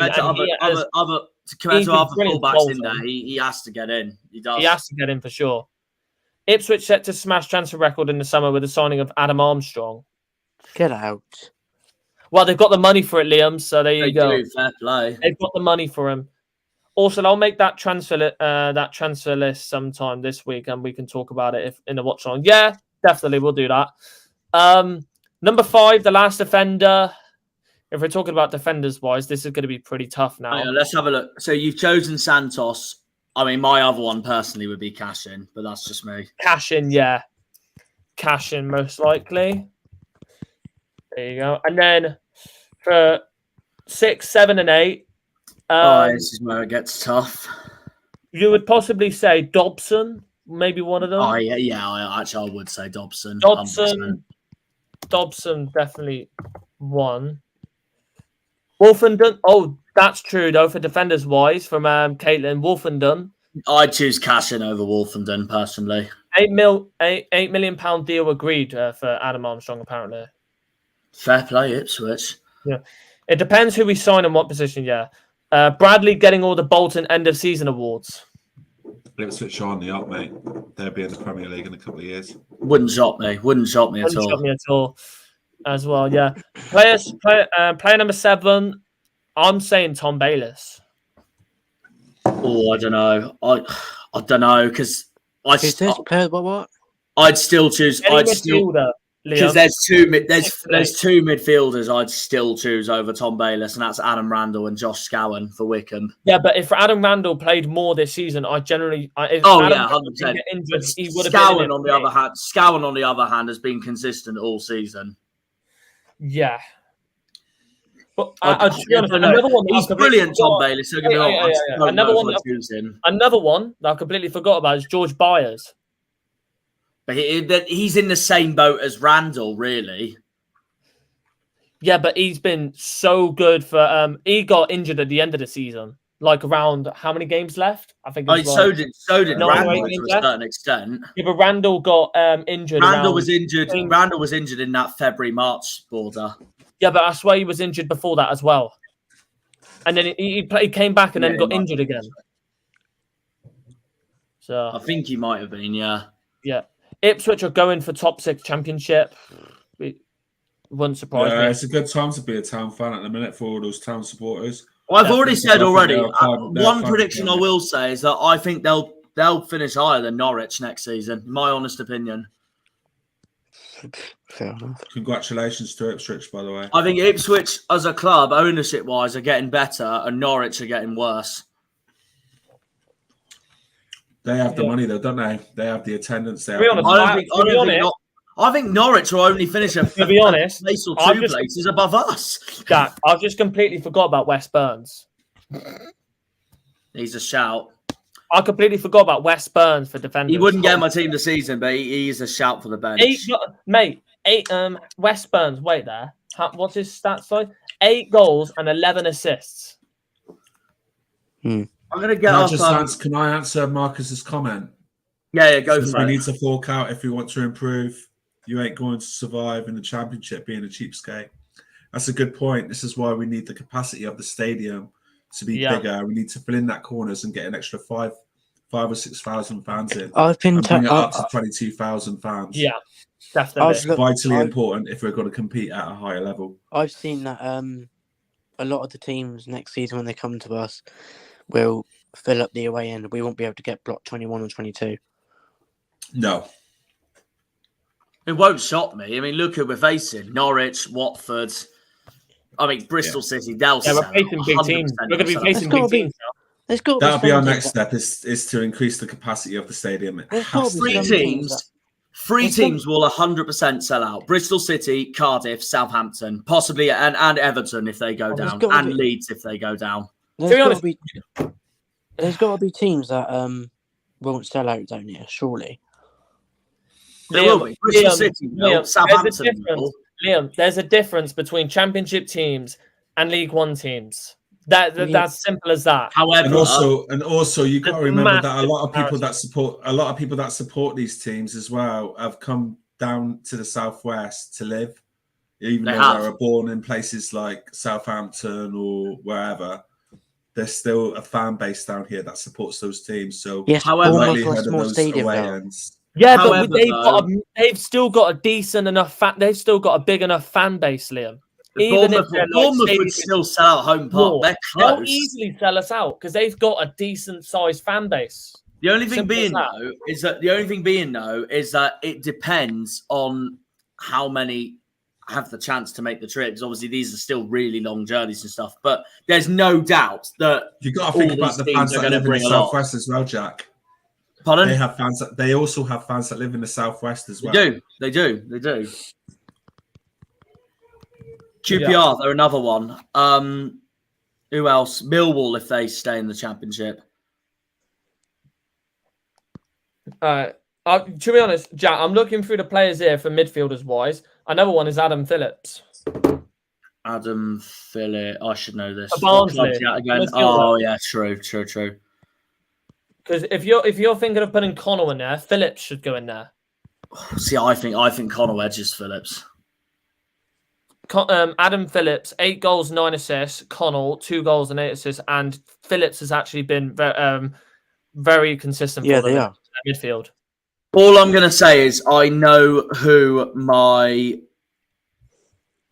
2 of my attackers are already. McGoldrick. And to be honest, McGoldrick's already in the team. I'm saying right now the 2 other midfielders will probably be both of Barnsley's players. I think that's just how you say his name. Connell. I don't know if that's how you say his name or not. Yeah, that is how you say it. And Phillips. I do disagree with Phillips though, because I put in Scowen for Wickham, but who knows? He's still been brilliant. No, Phillips has been. Honestly, chat. Scowen and Stroik have literally carried Wickham this season. Who would you put on the bench? Chat. Phillips for Barnsley or Scowen for Wickham? Who would you honestly say? Who would you honestly say? For an attacking mid on bench, could Lewis Wing be a shout? That's true. Lewis Wing. Not for me. Maybe. Wow, still live. I've been out. Yeah, because we're doing loads of other things. Yeah. They're a Tin Pot ground. We've been selling out away ends even when we haven't been in top 6. Let me have a look at other players.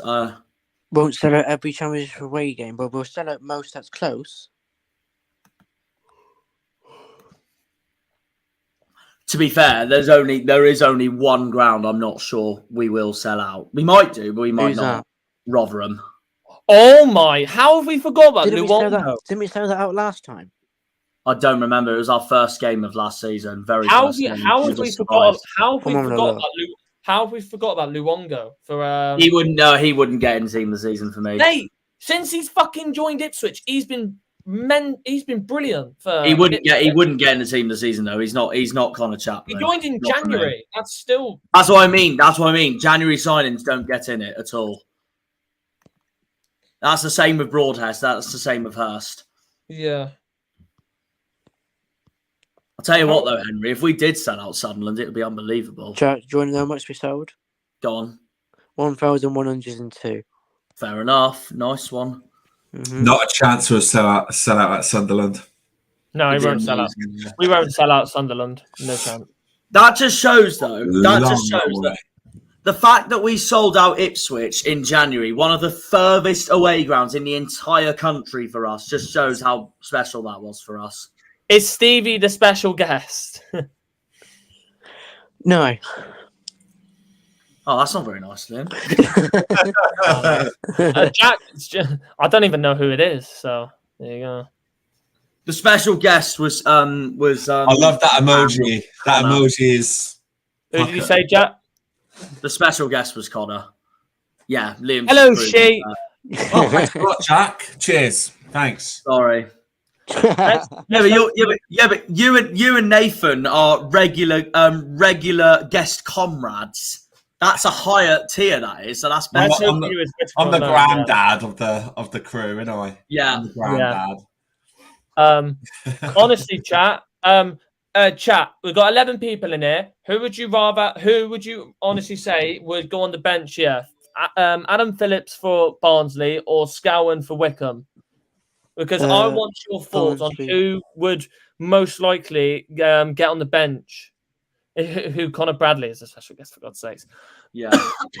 But who would you also say? Because I want you all to say who would you rather have? Scowen or Phillips? Scowen. I thought it was Simon. Just imagine if it was Simon Hallett. Oh, it'd be unbelievable, wouldn't it? Jacob saying Phillips. Yeah, Phillips as well, yeah. Yeah, go for Phillips then. If the fans are saying Phillips, go for Phillips. Because honestly, Phillips has been so good for Barnsley this season. He's been brilliant in their midfield. Scowen Are you trying to say I look like Simon Hallett, Max? Like, seriously? Do a poll. I'd love to be Simon Hallett, mate. I would love it. I'll just, to be honest, with how long our stream is, I want this to go a little bit more quick because we've got to do a Argyle team of the season as well. So there you go. And then the final 3 attackers. Right, one of them's Raksaki and the other one's Colby Bishop. I'm putting them out there now. Yeah. Bishop. And would you all realistically say the other one's Alfie May?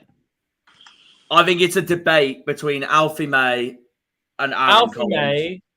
Alfie May scored more than Aaron Collins though, and he literally carries Cheltenham. Yeah, but the thing is, Collins has been phenomenal for 3/4 of the season, not towards the end. Yeah, but the thing is, he's been brilliant all season. The thing is with Aaron Collins, he's had way more goal contributions. He scored 16 times and 12 assists.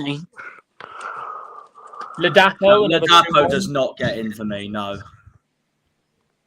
Collins from Rovers on bench or May. Alfie May is a shout too. Best goal per 90 for Ladapo. He's such a brilliant player though, Alfie May. Like I knew from like even in his League Two days he was going to be some sort of special Alfie player. May, I say, has been more consistent. Yeah. Cheltenham dominated League Two in 2021. Yeah, Alfie May, I would say, has been more consistent. Yeah. I'd actually go with Alfie May, honestly. There we go. Simon Hallett has joined the stream. Everyone's gonna be like, oh my god! So we're gonna start getting views now. Hello. Don't jinx it. There we go. All right, that was me just constantly tapping. Right, Simon, I've got to ask you a very simple question now. Will we make the Premier League as early as this time next year? Well, we need to increase the capacity of the ground by at least another 5,000 or 6,000. So there is a 5-year plan there to hopefully get this club back or towards the Premier League within the next 5 years. I take your word from it, Simon. Legends. But we need slightly more investments for us to make that. My throat is really hurting. Any other questions? Oh. Anyone got any questions for our club owner? No. Any questions, Harvey? He's right here. He's right here. Look how red my face is. Oh my god. That's the loudest I've ever heard you in my life. And that's me saying that as well, of all people. But anyway, I've got to go because I've got to meet my wife Jane. So I'll see you in a bit, guys. See you later, Simon. Take care. It's lovely to have the owner of Plymouth Argyle come on our channel. Alfie May, I'm going to just say Alfie May. Yeah, I'd say Alfie May, honestly.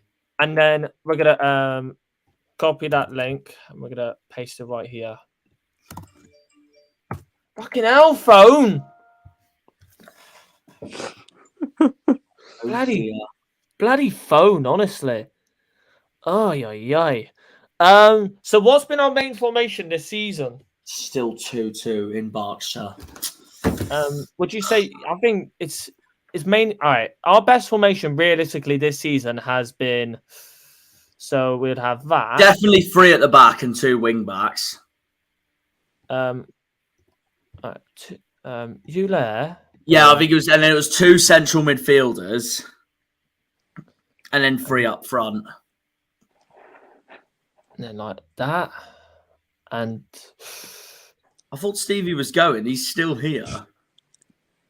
And then boom. All right, that's been our formation this season. That's been our formation. There you go. Oh, Simon. Simon. You've been urged to sign Erling Haaland this summer. Simon's downstairs making a cup of tea, mate. Yeah, he's not here now. He's not here. I will let him know. Tell him to sign Erling Haaland. No.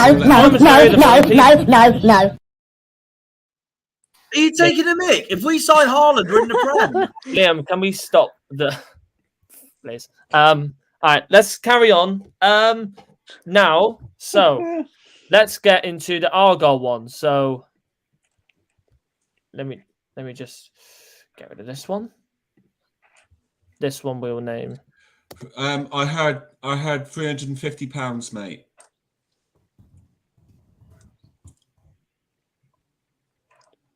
There we go. And then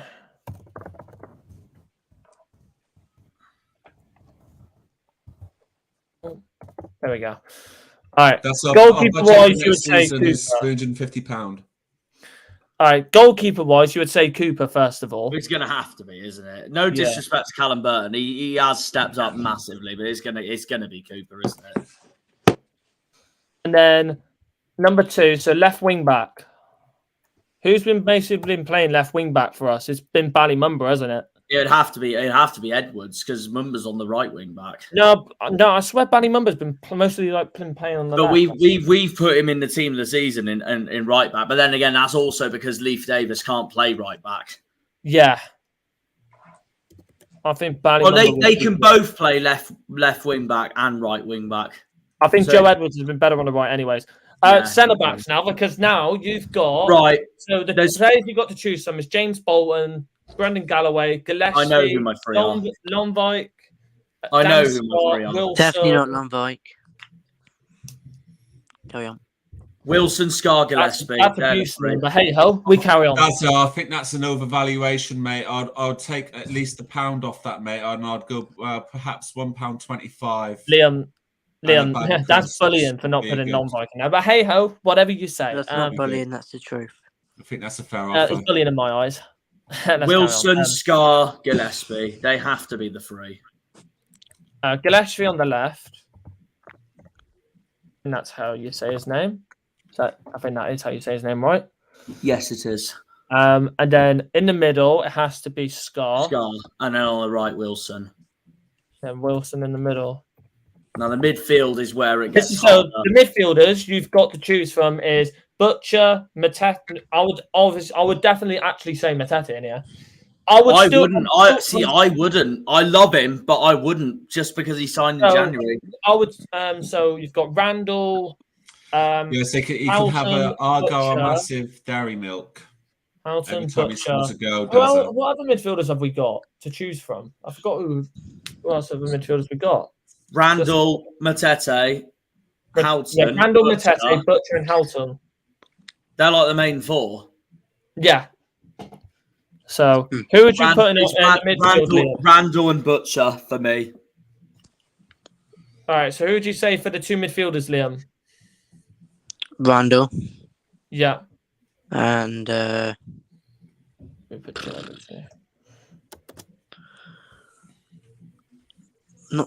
not really sure about the other one, to be fair. Randall and Butcher for me. It's between Matete. So it's between Matete, Houghton, and Butcher. Butcher's been there all season, and he's been so underrated all season. He's been very underrated for us. Matete's a great signing, a great addition, and who knows what he could bring next season if he's with us. But Butcher's been there since the beginning, and he's been so underrated since the beginning. But now, the only reason why he had some terrible performances this season is because Shuey played him at the back. Right, so number 10s, I'll go for the list. So we've got, I'm still putting Whittaker in here. No conversation, I don't care. Because he's been with us for half the season. Azaz, Mayer, Who else has played in this position? There's been more. It's mainly Whittaker, Azaz, and Mayer. And then at the front, you've got Ennis, Hardy, Cosgrove, Wayne. Yeah, Ben Wayne has played in this position. I know he has. So, out of them three. I know who my three is. So...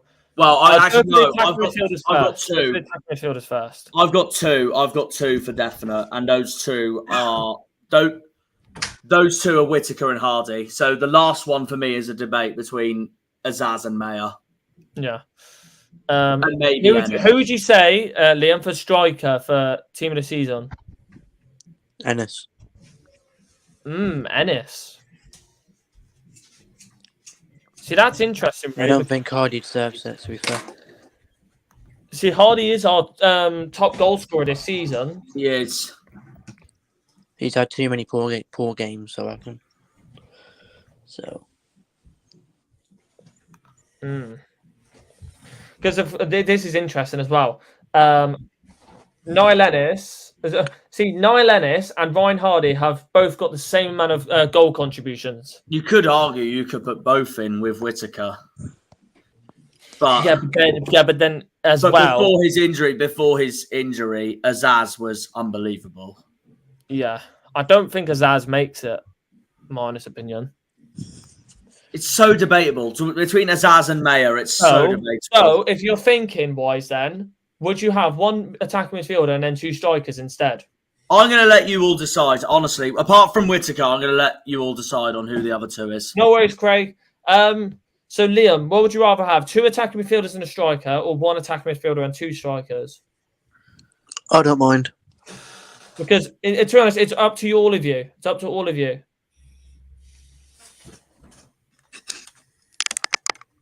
I would say... Why do I feel like Whittaker could be the number 10, and then it's Ennis and Hardy up front together? That's what I'm thinking, because Ennis and Hardy do deserve to be in there. They're our top goal scorers, for God's sake. You know what? I wouldn't even be. I wouldn't even mind that. To be fair, I think Azaz. I'm going for that. I'm going to go for that then. So Whittaker, our attacking midfielder. Yeah, Marcus has a point there. To be fair, Hardy did the same last season at the business end of the season. That's what I'm saying. That's what Liam's saying. Yeah, but Hardy's still our top goal scorer this season with 13. Ennis has been crucial for us at the end, and Hardy and Ennis. Yeah. I think Hardy's fate next season, if he stays, of course, like Craig has just said there. Hardy's fate next season decides on how he does in the championship. We're not going to include a bench because I don't think we'd have Hardy a would go to bench anyway. I think I'd say that is our starting lineup. He was linked with Oxford in January. Ryan was. I think he'd go Pompey, mate. I'm glad we didn't sell it. I'm glad we didn't sell him, because if we sold him in January, that could have buggered our entire promotion. Need to buy a ruthless striker, yeah, definitely. But that is our EFL and League One team of the season, and our Argyle team of the season as well. So I'm going to download those. I'll send those to you, to all of you. I mean, this is what I mean. And Hardy's goals dried up. I mean, Ennis is on 12, Hardy's on 13. See what I mean? Let me have a look. But you could also say the same about Cosgrove as well. Not bothered about him. However, I would agree that Hardy is nowhere near had the season he had last season, even though he dried up at the end of last season. I mean, Ennis scores 2 more goals against Vale. Ennis has beat Hardy. So there we go. Yeah, that's in. I've got the stats here. I've got the stats here. League One, Hardy scored 13. Ennis has scored 9, and then in total, no, he scored 12. He scored 12. It says 9 on here. No, it's 12. I'm obviously on an unreliable source then. Oh well. Unreliable source. Even Sam Smith's behind him. Jesus Christ. Ipswich are second favourite to get promotion in the Championship next season. Who knows? Who knows? Yeah. Yeah, that's what I mean. Who are the favourites? I swear Watford are the favourites. Yeah, Watford are the favourites. Yeah, I'm not surprised. For what? Promotion to the Premier League. Yeah, true. He missed the sitter at Portman Road. But the only reason it was a pressure game. It doesn't. The only reason they're favourites is because the bookies and the media love, first of all, the yo-yo clubs, and second of all, the big clubs. The big spenders. Marcus, Hardy was better when he played alongside Jeffs. Yeah, that is true. Yeah. I don't care what anybody says. Hardy is still a great player. Oh, 100%. He's still good. Yeah, he's still good. Simple as that. He is still good. But I feel like that covers it up, chat. So there's our League One team of the season with the bench included as well. I wouldn't be surprised though if Azaz took that spot from Hardy though, considering the start of his season. I'm going to download these images anyways. I'm going to send them to you, Liam, and Jack and Stevie anyways, and Nathan as well. Oh, before we go, actually, Henry did want us to react to this tier list, so I'll make sure I save that. All right, now. go on and you stick it in here. Okay. Jack, you'll be buzzing because it's 3-2 Truro and in 90. Yes! Come on! Let's keep it that way now. Oh, get in. 90th. Oh, and it's the end of the match as well. It's nearly the end of the match. Oh my God, guys, this could be 2 amazing days in 3 days. I'm living the dream. I'm living the dream. Hang on a second. Let me get this tier list up if I can. Here you go, Jack. This is what happened. Hang on. Let's have a look briefly before. Let's have a look. And why you want to do that? They scored there. 95th minute. Come on! We're nearly there! We're nearly there! If there's, I'm going to say this now, if there's a game I can't do for Argyle next season, an away game that is obviously, or if there's a weekend we're not playing at all and Truro's at one of Plainmore or Huish Park, I'm going. 100% I'm going. Of course you would. Yeovil, Torquay away for Truro. That'd be unbelievable. Right, let's get this tier list up if I can.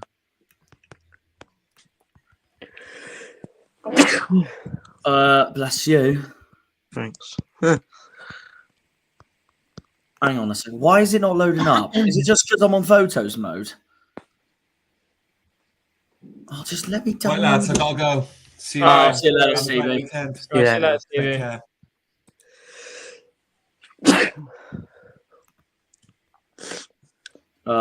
You'll have international breaks in Champ. Oh yeah, we will. That is very true. That is very true. Why? Because yeah. Championship international breaks, ain't it? Yeah. Brilliant. No, 100%, 100%. At least then we'll get to do more watch-alongs for other teams. It's but an Argyle channel. Yes, but brain dead. I'm not brain dead. It's common sense. No, you're not understanding me. Okay, whatever. Not many times would a Cornish lad miss a game against Torquay. That's very true. I'd be shitting myself going into the Champ with that squad. Oh, yeah, but we can do watch-alongs for other clubs. It's part of English football at the end of the day. The only ones I don't agree with, is if we did bloody Champions League or La Liga watch-alongs, for example, on an Argyle channel. That would be stupid. Yeah, JD, yeah. But right, can I nearly present 3 hours now, so we would want to end it very, very soon. No, I'm trying to go as quick as I can. There we go. Thank you. That's what I've been looking for. I want to go. Right, everyone ready for this tier list? We know Argyle's going to be at the top, but everyone ready for this tier list? Yeah, go on. And here it is. Exeter at the bottom. You two will hate the bottom, that's for sure. Because there's certain someone's down there. Tranmere Rovers is second. Let's put it. Hang on. Oh, it's better like that. I can actually see it. Wait, can you see it? Yeah, I can see it now. Yeah. Soft spot Tranmere like Crystal Palace, Arsenal, Bradford, Newcastle, Blackpool, Mansfield. So many in the neutral. Southampton leading the neutral. Ipswich, Birmingham, Millwall, Salford, Cheltenham, dislike. You know what? That's actually. Do you know what? Do you know what? Sorry, Henry, but that's actually a crime that you like Millwall more than Man United. That's actually a crime. And hate is Wickham and Man United. That's actually a crime. That's actually a crime that you hate Millwall more than it's actually a crime that Henry's really favourite Premier League team has got to be someone that hates United, surely. That's if he has one or not.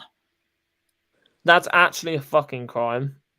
It might actually be Arsenal considering this. Arsenal. You've got Tranmere soft spot. I mean, I can't blame him to be. Tranmere is my favourite Merseyside club by far.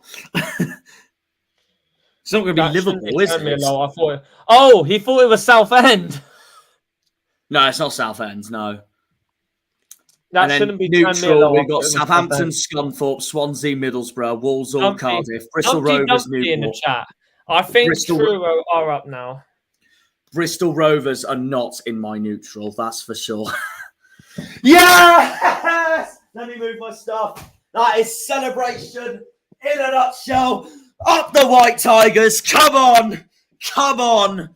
I'm going to be drinking again tonight. Lovely jubbly. We are going up. See, we are going up. Oh, Stop ruining my ears. You know, I did that to deliberately ruin your ears. Oh, so you like Craig? Arsenal are my Premier League team. Do you know what the thing is with Arsenal though? I can understand why they do hate United, but I don't understand. It's the 90s. That's what's caused it. Hey, okay. Let's just say this now. Where the fuck is Tottenham? Tottenham's down there. Oh, it's in the lower side. It's in the lower side of neutral, so I'll take what? it. Nah. You shouldn't have Tottenham in neutral. You shouldn't have them there. And Chelsea, Southampton, Scunthorpe, Swansea, Middlesbrough, Walsall, Cardiff, Rovers, Newport, Morecambe, Rotherham, Colchester, There's Lincoln, no way.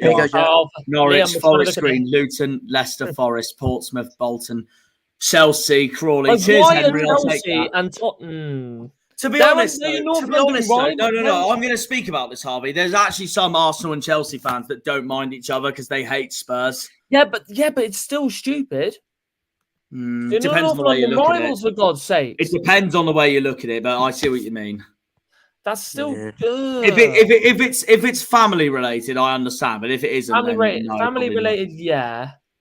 Harvey just wants to end the stream now because Man United's second boss. It's just a little bit weird that he dislikes Man United more than Tottenham and Chelsea. It's weird as fuck. No, to be fair, a lot of Arsenal fans dislike United more than Chelsea. Yeah, but I don't mind. Robbie's another one. AFTV hate United way more than Chelsea. Yeah, but I don't mind Arsenal. That's the thing. I don't mind Arsenal. Yeah, but that's you.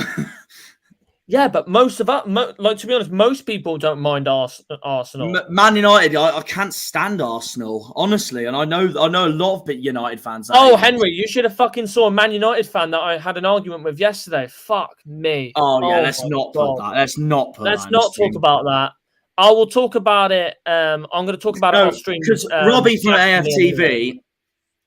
AFTV did do that video called Top 5 Most Hated Clubs. Kane could be going to Chelsea. United got second. Tottenham. I'm not surprised at all. Oh, honestly, Henry, everyone knew Tottenham, United, and Chelsea were going to be Arsenal. I'm going to be talking about it off stream anyways with Jack and Liam. But it pissed me off yesterday. Honestly, it pissed me off.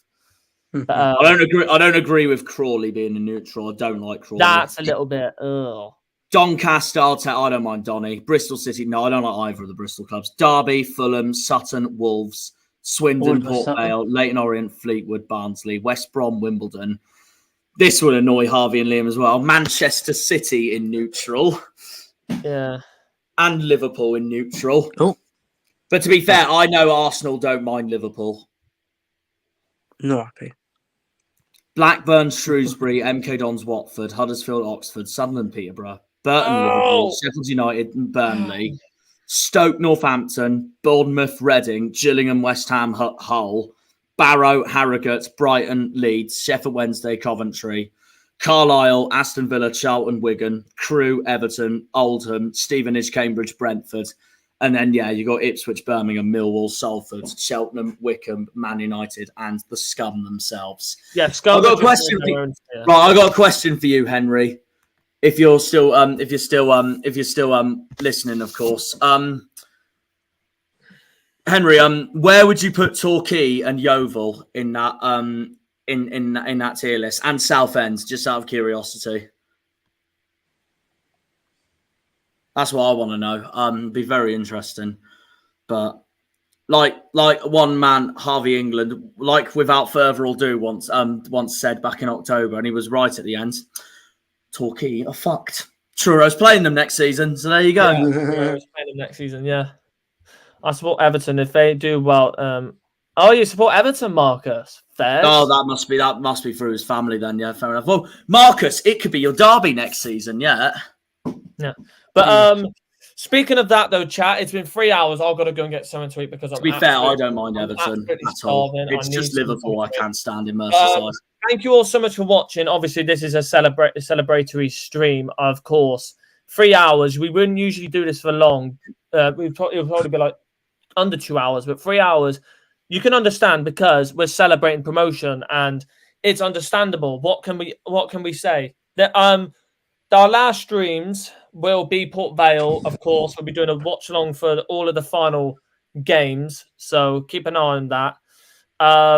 But thank you all so much for the support on this channel throughout this first year on the Argyle Way. We wouldn't have done this without all of you guys. So next year we'll be doing loads of more stuff for all of you guys. We'll be doing loads more giveaways. We'll be doing loads of more stuff like that. So keep an eye on all that. And our new Discord, it will be created very, very soon. I'm going to be doing that with Jack anyways, because I want to get it done as soon as possible. Mine has been, I want to get it done as soon as possible. There's also probably going to be a page like Jack Ward's one, probably called Shithousery Photos or Memes, and that's where a certain someone here will probably be in charge of that. I wonder who that is then. That'll be Liam. Yeah. Yeah, we'll have our own Argyle chat, so all of the Argyle fans will be in one chat. So, but it's now a celebratory day for me as well, because Truro are also promoted, just like Argyle. Oh, I'm so happy. And then we'll probably have a scum chat where we can just chat shit about scum. Yeah, yeah. But thank you all so much for this amazing stream, and obviously overall the first season of the Argyle Way. Seriously. Thank you all so much. 314 subs throughout the first season is incredible statistics if you want to look at it like that. It's honestly incredible. Jack, 530 now, I think, nearly. I need to have a look, double check. It was on 528 last time I checked. Yeah, still on 528. So, honestly, for Jack as well, honestly, incredible for all of you lot. Supporting all of our channels is absolutely phenomenal. Harvey England over 2K. We're all doing amazing, and it would be if it wasn't for you guys, I don't think we would be here right now. Seriously. Oh, 100%. And also, guys, my Morecambe episode's still to come yet, so that is just an extra special now for this week before our last game of the season. We'll see you next time. It will be next week for Port Vale, where we could clinch the title. It's basically an extra watch-along stream, but we'll have more people involved. You're joining me, Harvey, Nathan, and Bolton fan Connor as it stands. We'll try and get more on. But we're going to definitely try and get more. We need to get more because I want to have it. Hopefully, we win the title in front of Liam's eyes because Liam will be at the game.